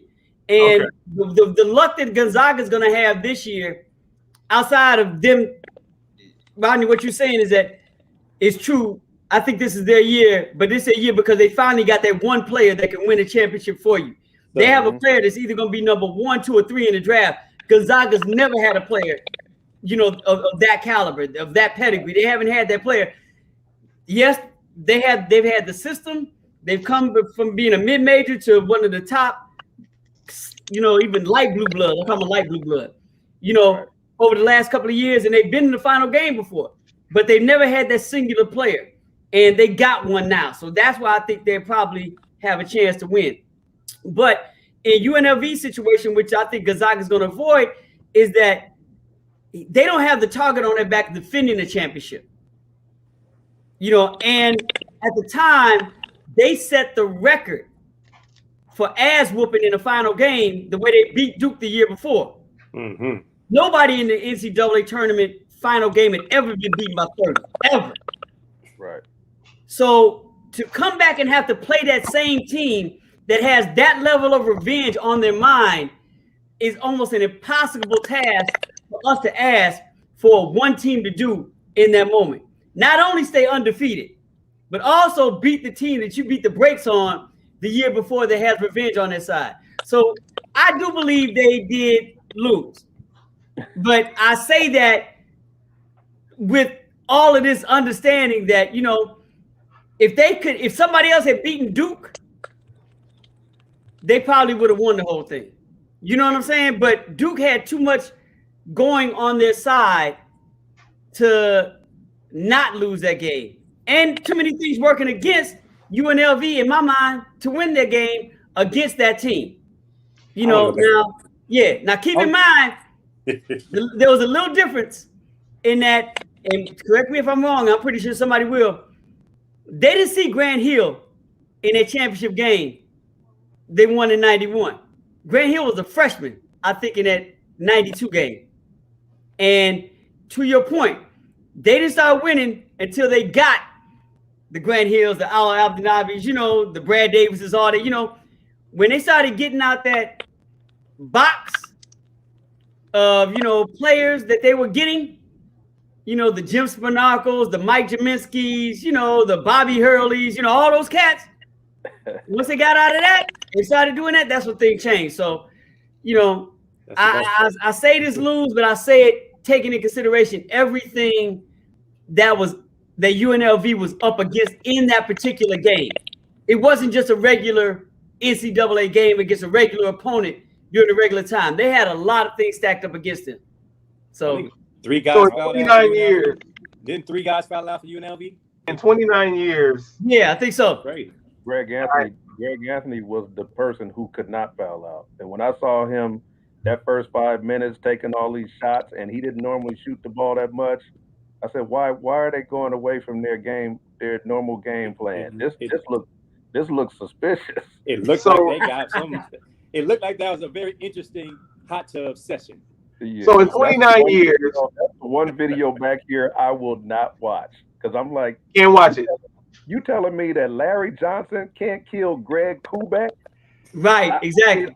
Argued that forever. So, Greg- so Me and my man got into a fight at a bar in DC, outside of DuPont Circle, with some. It was straight up racially. It was some white guys. Oh, definitely. When Duke won, like, yeah, they out of there. It's like, yo, wait, you better chill with that day shit. We literally got into a fight, had to get put out of a bar in DC right after that game. Yeah.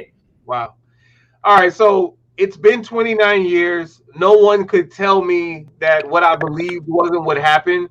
But because I respect Scoop Jackson so much, because I respect R. Scoop Jackson so much, I'm gonna go ahead and watch the game again, and I'll give it a second look for the first time in 29 years, and see if I see it the way that Scoop sees it, because I've believed for 29 years that they didn't lose, and I watched that game at my grandmother's house, Mama rest in peace, and I was just even then I was a kid, and I was like, what, huh?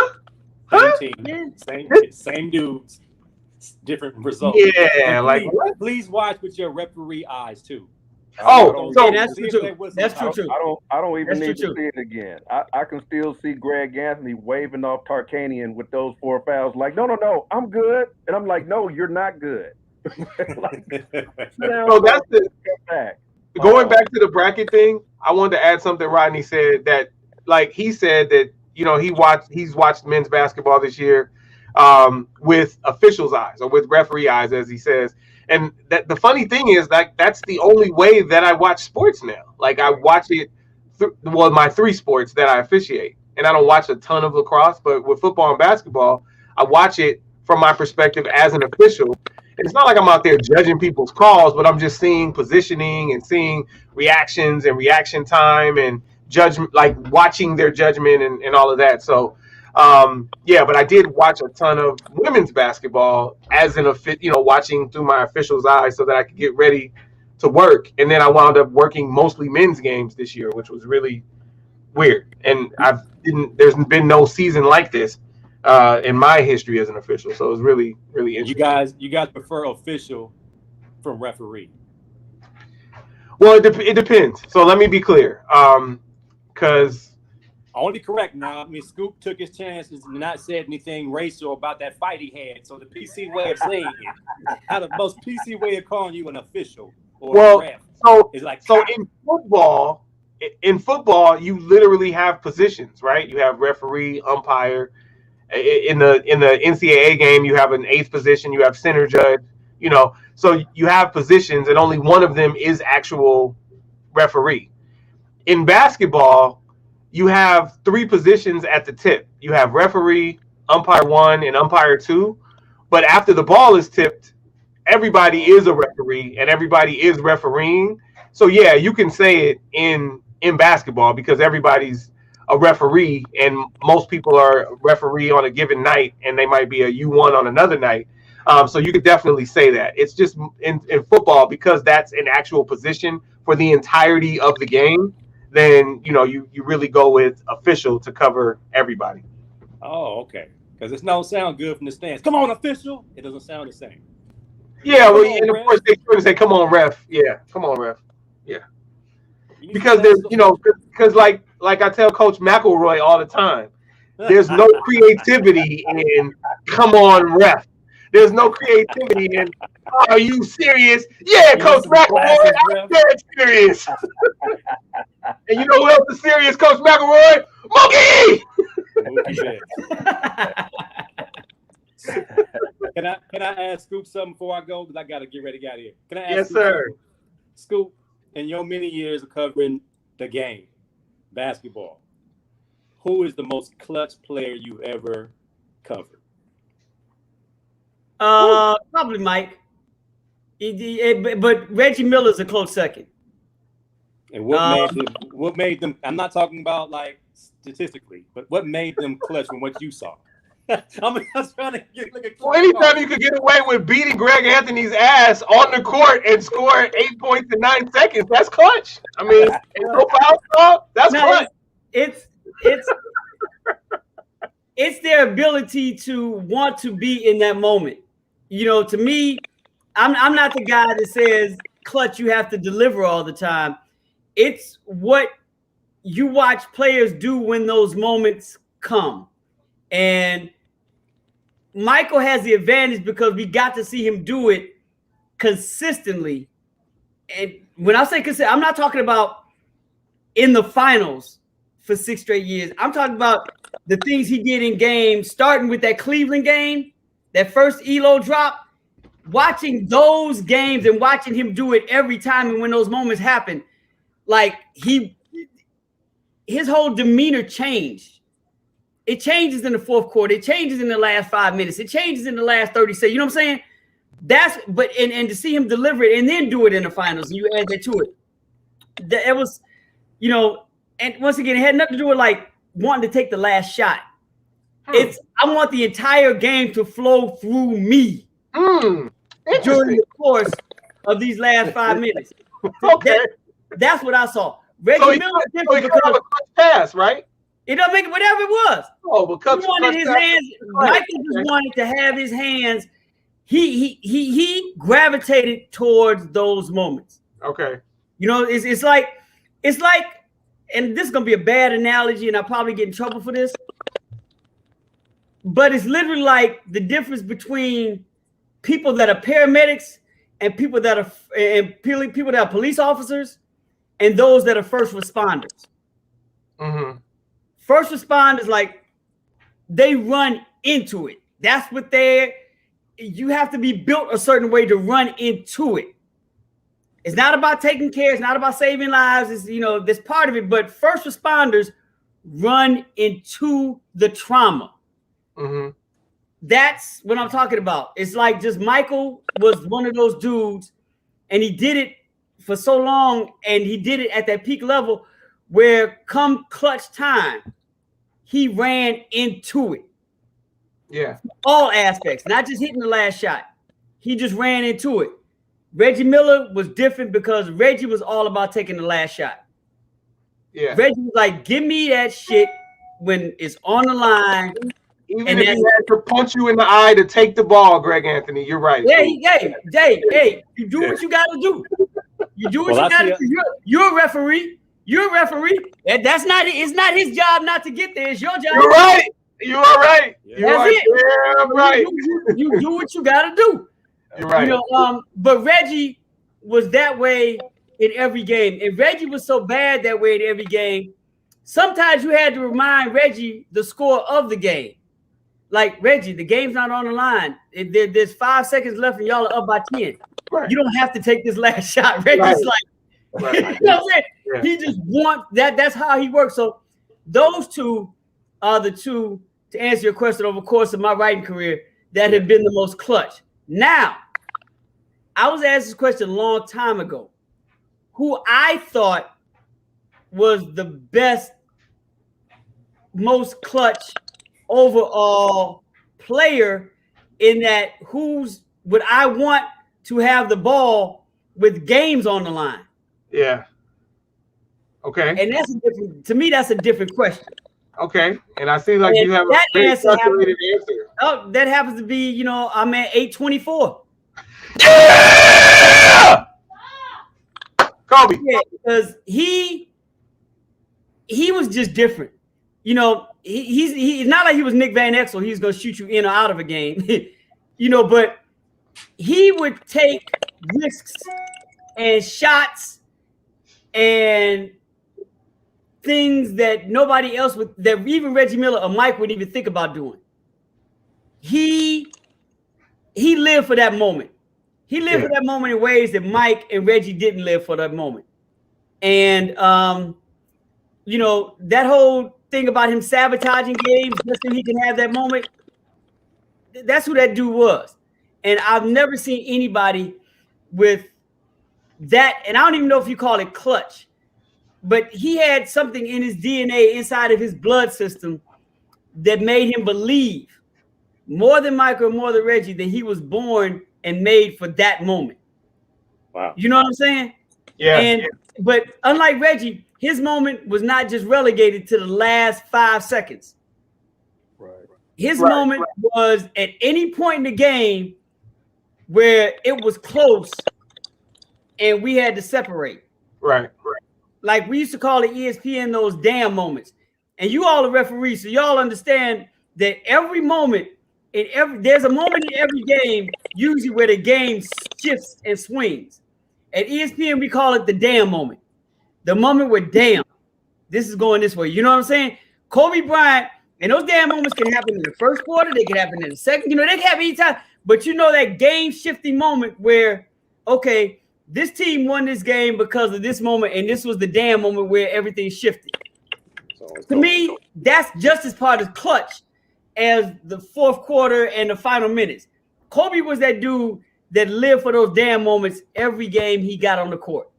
And he wanted to be the reason that the damn moment happened. It was going to happen on his watch.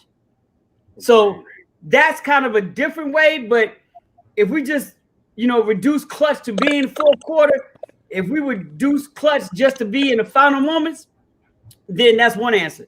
But of the scope of how games are played and how sometimes clutch moments happen in the second quarter, sometimes they happen at halftime, you know, sometimes they happen at the beginning of that the first 5 minutes of the third quarter, where a lot of basketball games are won, when the game is 1 point game at halftime, and then that first 5 minutes, next thing you know, you're up by 15.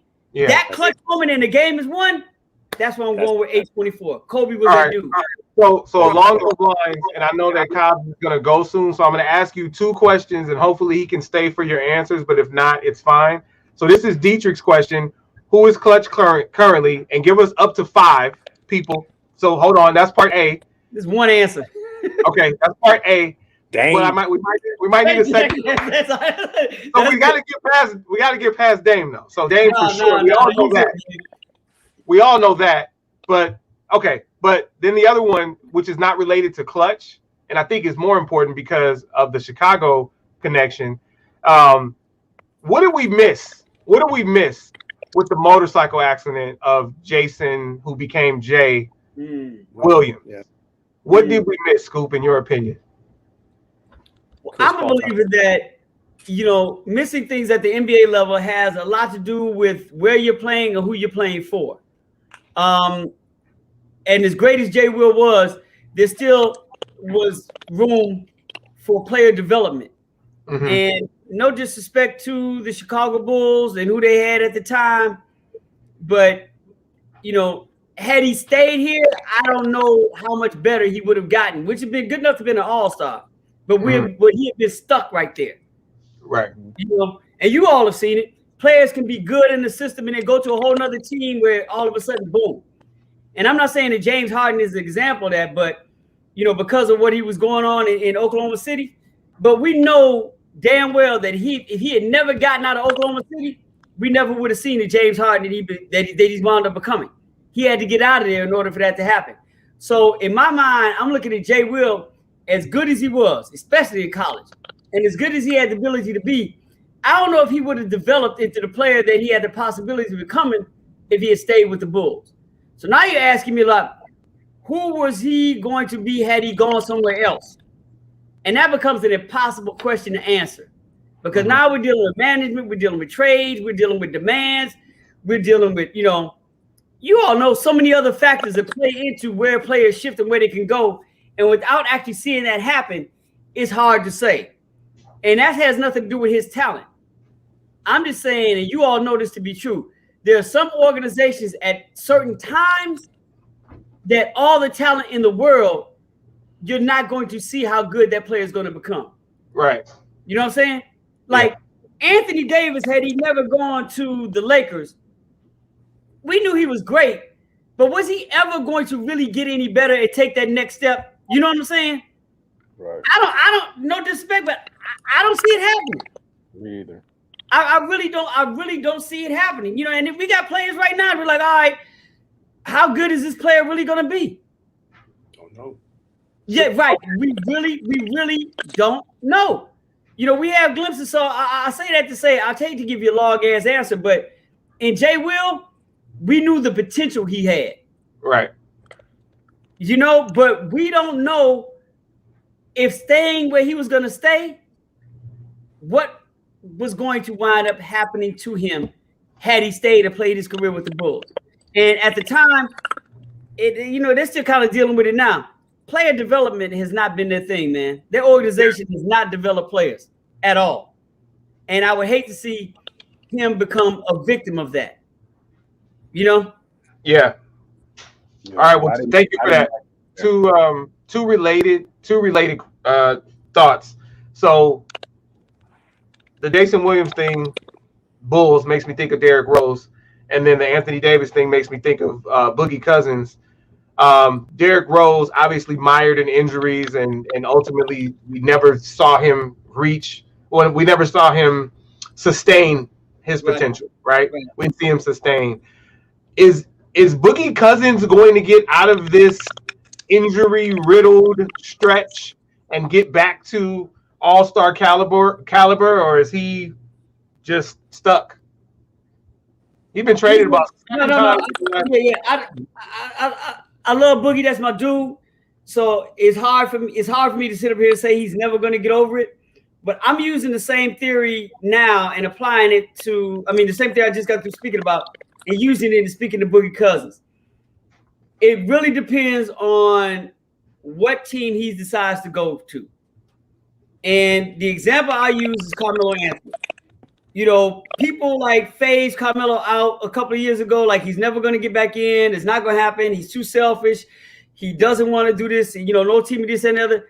You know, he's too far behind. He's missed 2 years. You know, he can't keep all this, that, and the other. Carmelo landed in the perfect spot for him.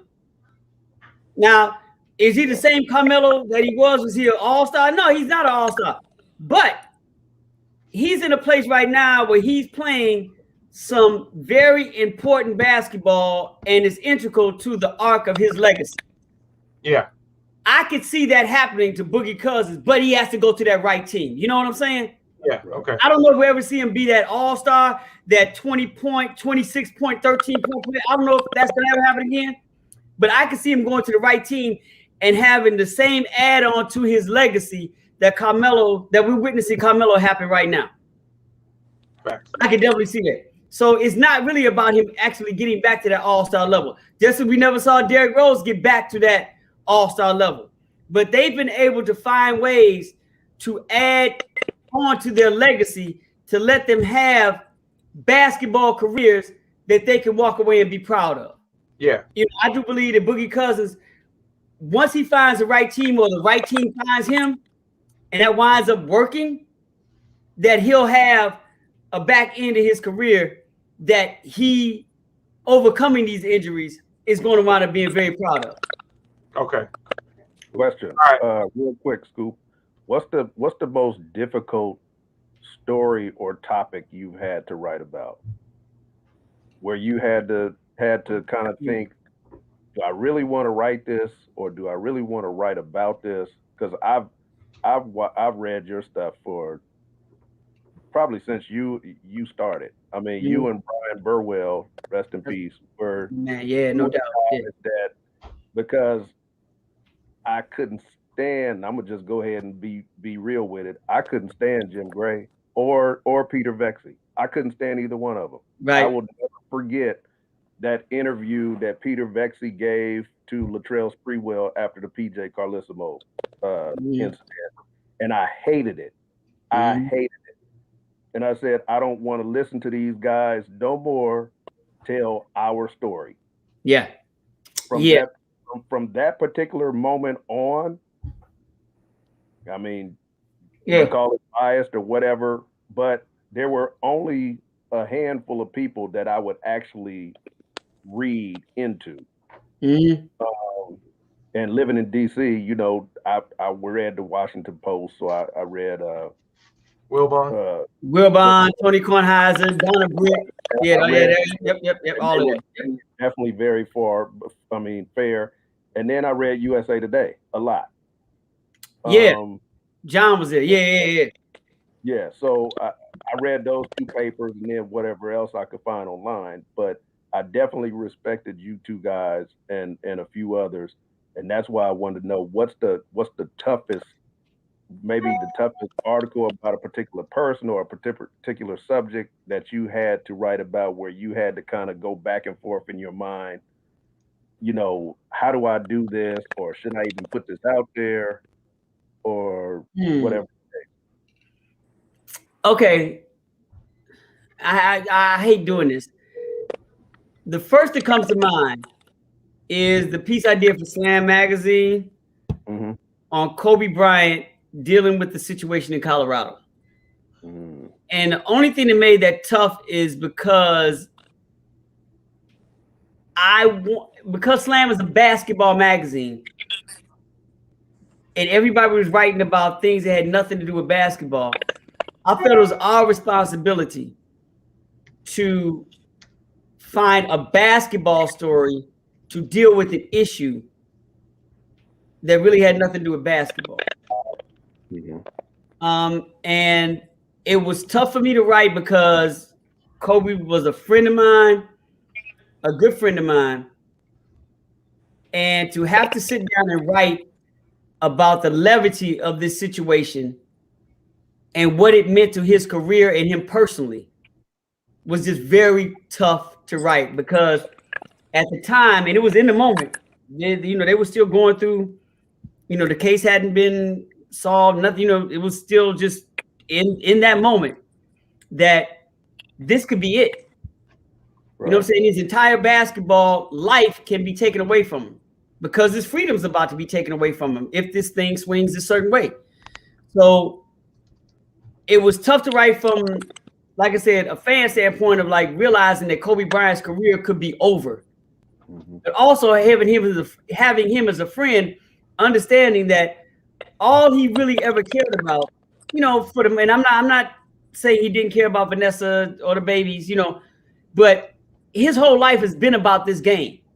Right. And to know what he had to go through to have that taken away from him on something that he did, not an injury, you know what I'm saying? Not something outside, or whatever. It was something that he did that could cause him to lose this one particular thing that he cared about more than anything in the world. That's what made that piece so tough to write. Equal to that, on the ESPN tip, was probably the response I had to give to Jason Whitlock when he was publicly going after me. Right. That was a tough one to write because I had to be extremely measured, creative, and forceful all at the same time while doing it on a platform that didn't want me to respond to a certain degree in any way. Yeah. And I'll never forget it because the first draft I wrote, the editor at the time was John Papanik. He sent me a great email back. He said, "Good. Now that you got that out of your system, let's write the column." Right? Yeah. That really, really, really was a difficult one to write because somebody was personally attacking me. And as Juwan Howard just said in his thing, we from the South Side of Chicago, and at certain times you have to defend yourself as a man.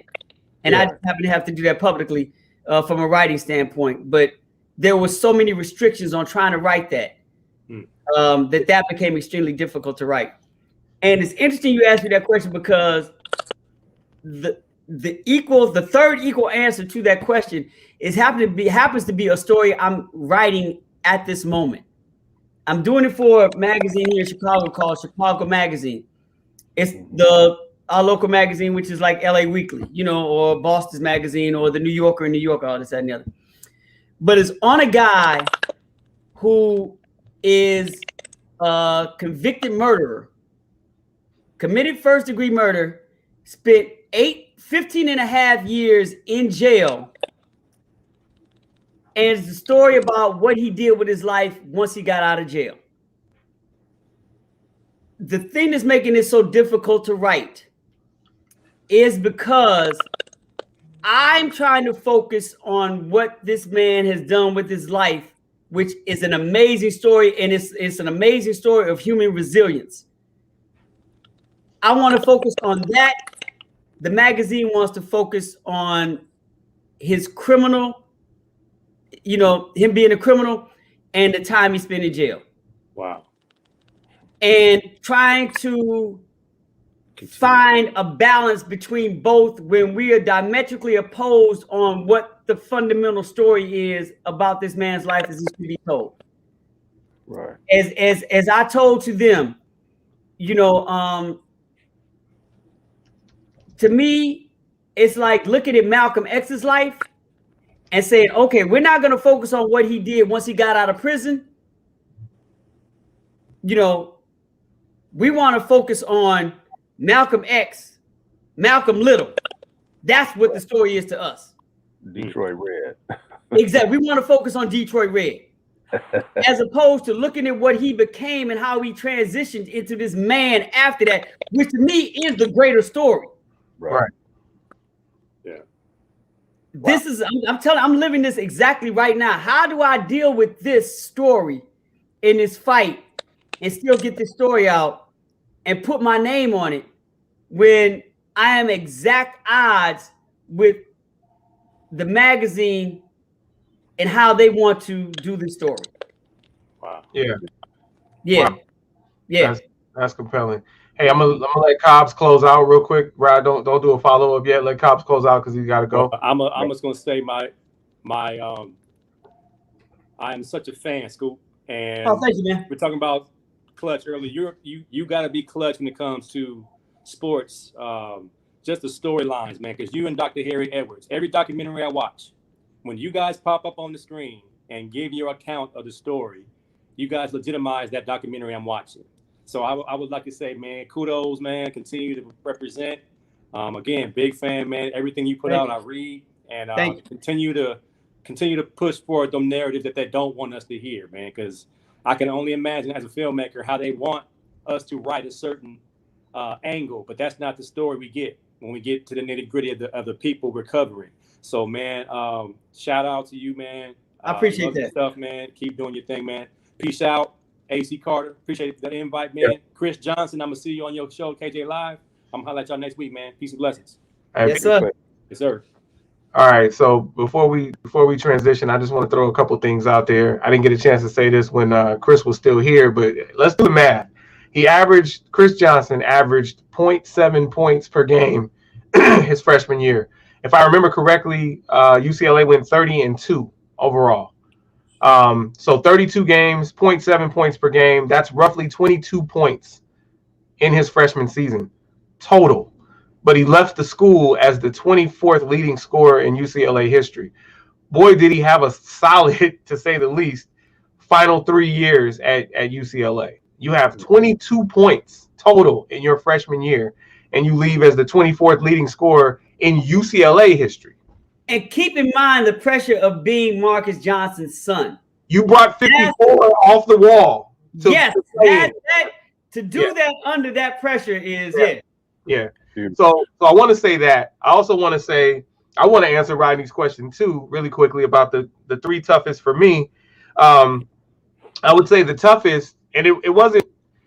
There was going back and forth. So it was Super Bowl 35. You had the Ravens and the Giants. And Ray Lewis is MVP. They put out a Wheaties box. General Mills puts out a Wheaties box. Ray Lewis is not on the box. Ray Lewis is the MVP. They got a couple pictures to play with. It's the prototype Wheaties box. I'm sure they might have had some Giants versions, but who brought it to my attention was Shannon Sharp, and he walked out of the press conference because he said, "Oh no, y'all ain't gonna do that to Sugar Ray." And the story was Ray had been accused of being an accomplice to murder, and he had been exonerated, but people had not gotten over that, and so you had a situation where this guy is not liable, not culpable, is playing in the Super Bowl, has led his team to a 34-7 victory on defense, is the MVP of the Super Bowl, and is not on this Wheaties box that features the Ravens.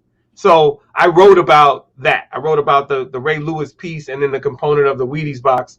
Another piece I wrote was somewhere in the third or fourth year of the WNBA when it seemed like, well, not it seemed like, when Lisa Leslie and the Sparks, but specifically Lisa Leslie, couldn't get over Tina Thompson and the comments. And I say Tina because Tina was her teammate twice at Morningside and at USC. And, Lisa was like big sis, but Tina's teams were smashing the Sparks with regularity. Now, of course, you have Cynthia Cooper, you have Cheryl Swoops, you have Jeanette Arcane. So she's not, Kim Perot, rest in peace. Kim Perot, rest in peace.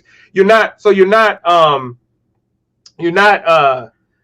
wasn't alone, but I'm just saying. So I wrote about Lisa Leslie not being able to get over that hump. So that was another one, and the third one escaped me. So I'll move on from that. But I just want to say I had I had a few journalists, black journalists, that helped. First of all, that helped me go into journalism, because at first I was just part of NOMO, the African People's News magazine at UCLA, so that I could go to the games. But Leland Stein III pulled me to the side and said, "Listen, I read your piece on Geronimo Pratt.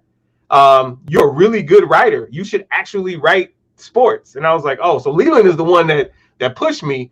And then he told me, "Hey, and don't wear your hat. Don't wear you don't have to wear a suit, but don't wear a hat, to the games. Don't wear your hat to the back, that whole thing."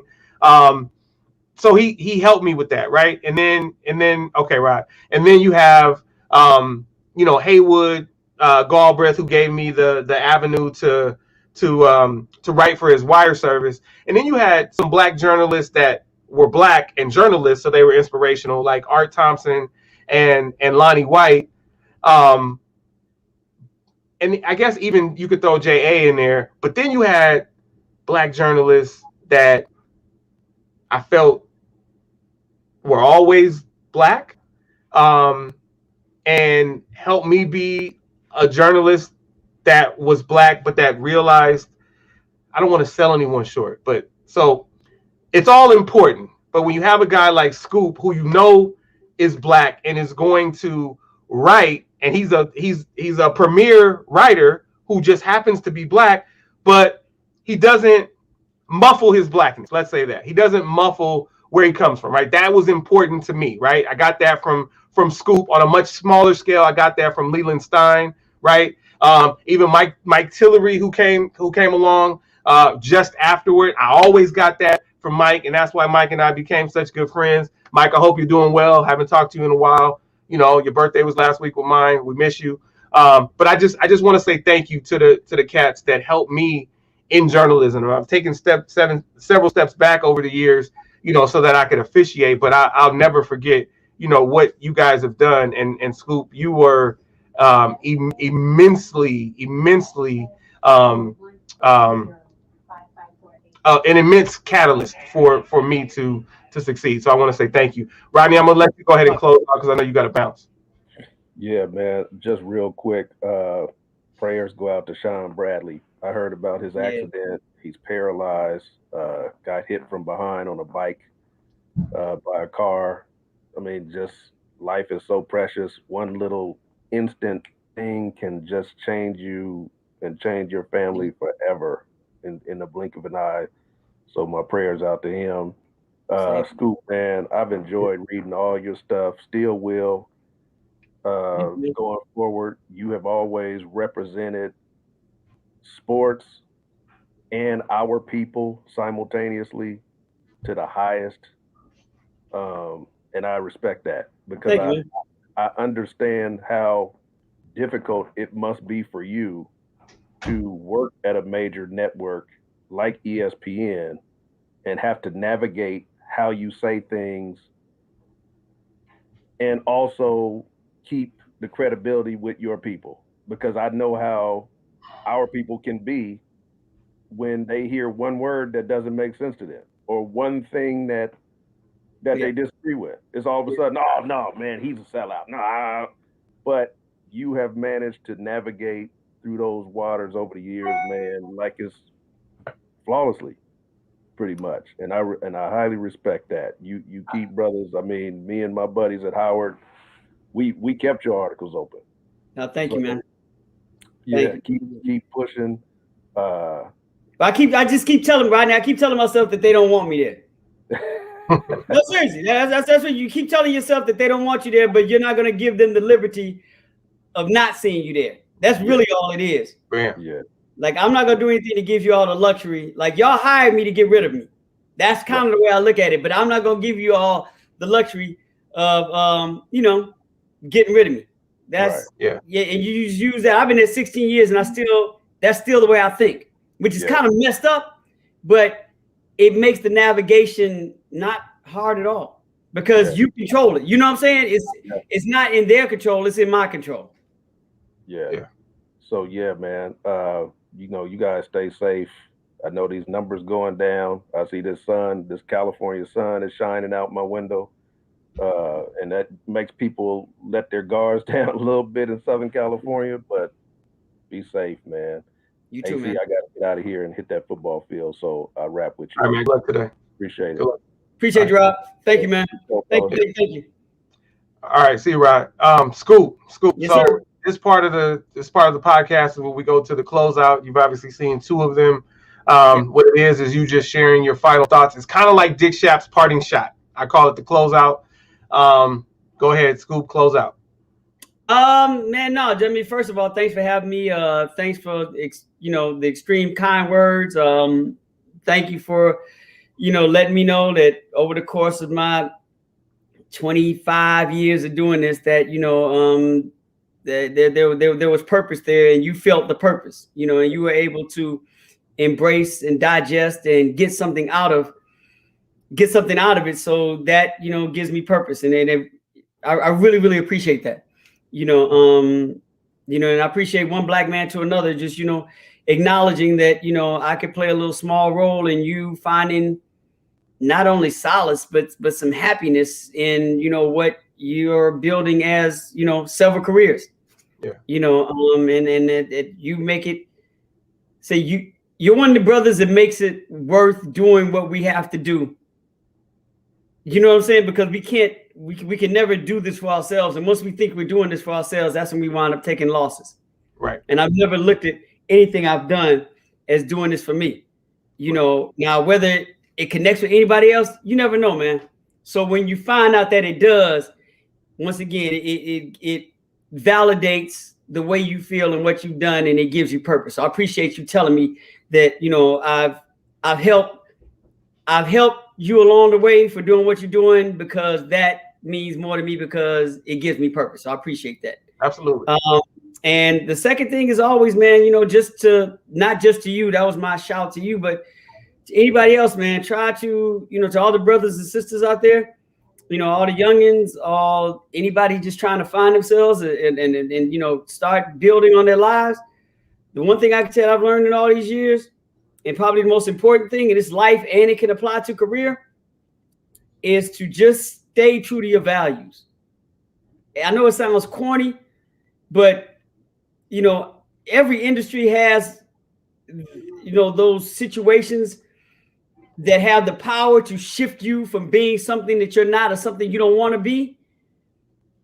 Journalism is no different. Media is especially no different. My thing to you is, if you stay true to your values, your core values, in the end, whatever happens to your career, whatever happens to your life, you'll be thankful for staying true to those values. That's as I'm 57 years old, and I learned that to be the essential truth in life and career. And that's a hard thing to do. You know what I'm saying? We're talking about, you know, especially as black men, the one thing, whatever industry we get into, unless we're in a self-owned branding, you know, business, or we're functioning at it through our own. And even as we're functioning it through our own, we still have to run into these gates and these blocks that try to tell us not to be this person. Act this way, be this way, speak this way, write this way, look this way, you know, be something that is culturally against who we naturally are. But if your values are rooted in knowing that who you are is right, and you stay true to that, regardless of what this industry or whatever industry it is telling you not to do that, then at the end of the day, and at the end of the year, and at the end of the decade, and at the end of the generation, at the end of your journey, when you get to sit back and reflect on that, that's what's going to make it worth it, that you stay true to your value. So there it is. Thank you, Scoop. Tell everybody where they can find you. I'm real simple, man. Just find me on SportsCenter, ESPN.com, you know, work there, Undefeated, work there. On social, you know, which I really don't engage in too much, but I still have platforms.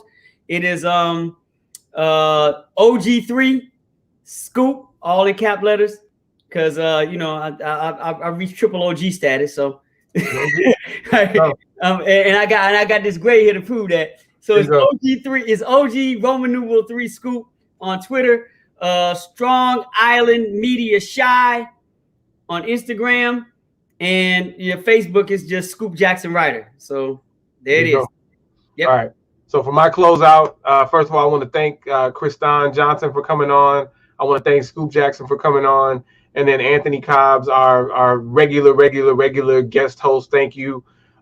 Prayers go out to Sean Bradley and his family. Prayers go to Tiger Woods and his family. Prayers go to Trey and his family, because I still don't know what happened to Trey. He said he would be late, but he didn't make it. So I'm going to call him as soon as I get off of this, and I'm hoping that he's well. I don't know. Prayers to the families in the Atlanta area that got murdered in those spa killings. Yeah. Prayers out to them as well. Yeah, absolutely. And if you look at Jimmy's profile picture, you guys will see it. Well, you'll see it if you were watching, but I guess you won't see it if you're listening. Jimmy has Stop Asian Hate as his profile picture. Thank you, Dietrich. Told us it was a great show, and Elaine said that it was such an enlightening show. I have picked up golf. I am 3 weeks in. Yes, I'm 3 weeks in. You said why? Why? Oh man, it's amazing. I can't even remember. I'm only 3 weeks in, but I can't even remember life without it. It's so much fun. My fiance loves to play, so that's great. That's something we share. We've been out with her mom and her mom's boyfriend. I've been out a couple times with my dad now. I went out with my good friend Thad yesterday. I'm gonna send you a column I wrote about golf, probably in 2006 or 7. Okay, do that. Thad, I met in '92 at UCLA. We've remained friends, and I hadn't seen him. I don't think I've seen him in like 10 years, and we just decided to go golfing yesterday. So that was amazing. Listen, I want you guys to think about this. Think of the words of wisdom that Scoop gave, and then remember this: as we grow, it's always, we learn more when we know how to humble ourselves, right? And so, if I can leave you with 2 words, it would be stay coachable. And you can apply this to any area or arena that you're in, whether you're an official, stay coachable. People have been there and done what you're trying to do. They can probably give you some insight. You're playing golf, stay coachable. People have been there and done what you're trying to do. They can probably give you some insight. You don't have to apply everything that they give you, but at least listen, take it in, and then whatever you want to throw it away, but stay coachable. Don't be a yeah, but person. If it's journalism, stay coachable. People have insight. They can help you. You're in the business world or trying to get there, stay coachable. You're in school, stay coachable. Again, you're an athlete, really, stay coachable. You can apply this to any level of your life. You're in a relationship, stay coachable. All right? That's what I want to leave you guys with. We definitely appreciate you coming on. This is episode 53 live of the Collective Podcast. That means that this is episode 1 of year 2. Thank you all for tuning in, whether you're watching us live or you're listening back on the DSPs. We appreciate you. I love you. We're out. Thank you, Scoop. Oh man, thank you. I appreciate it, man. I appreciate it.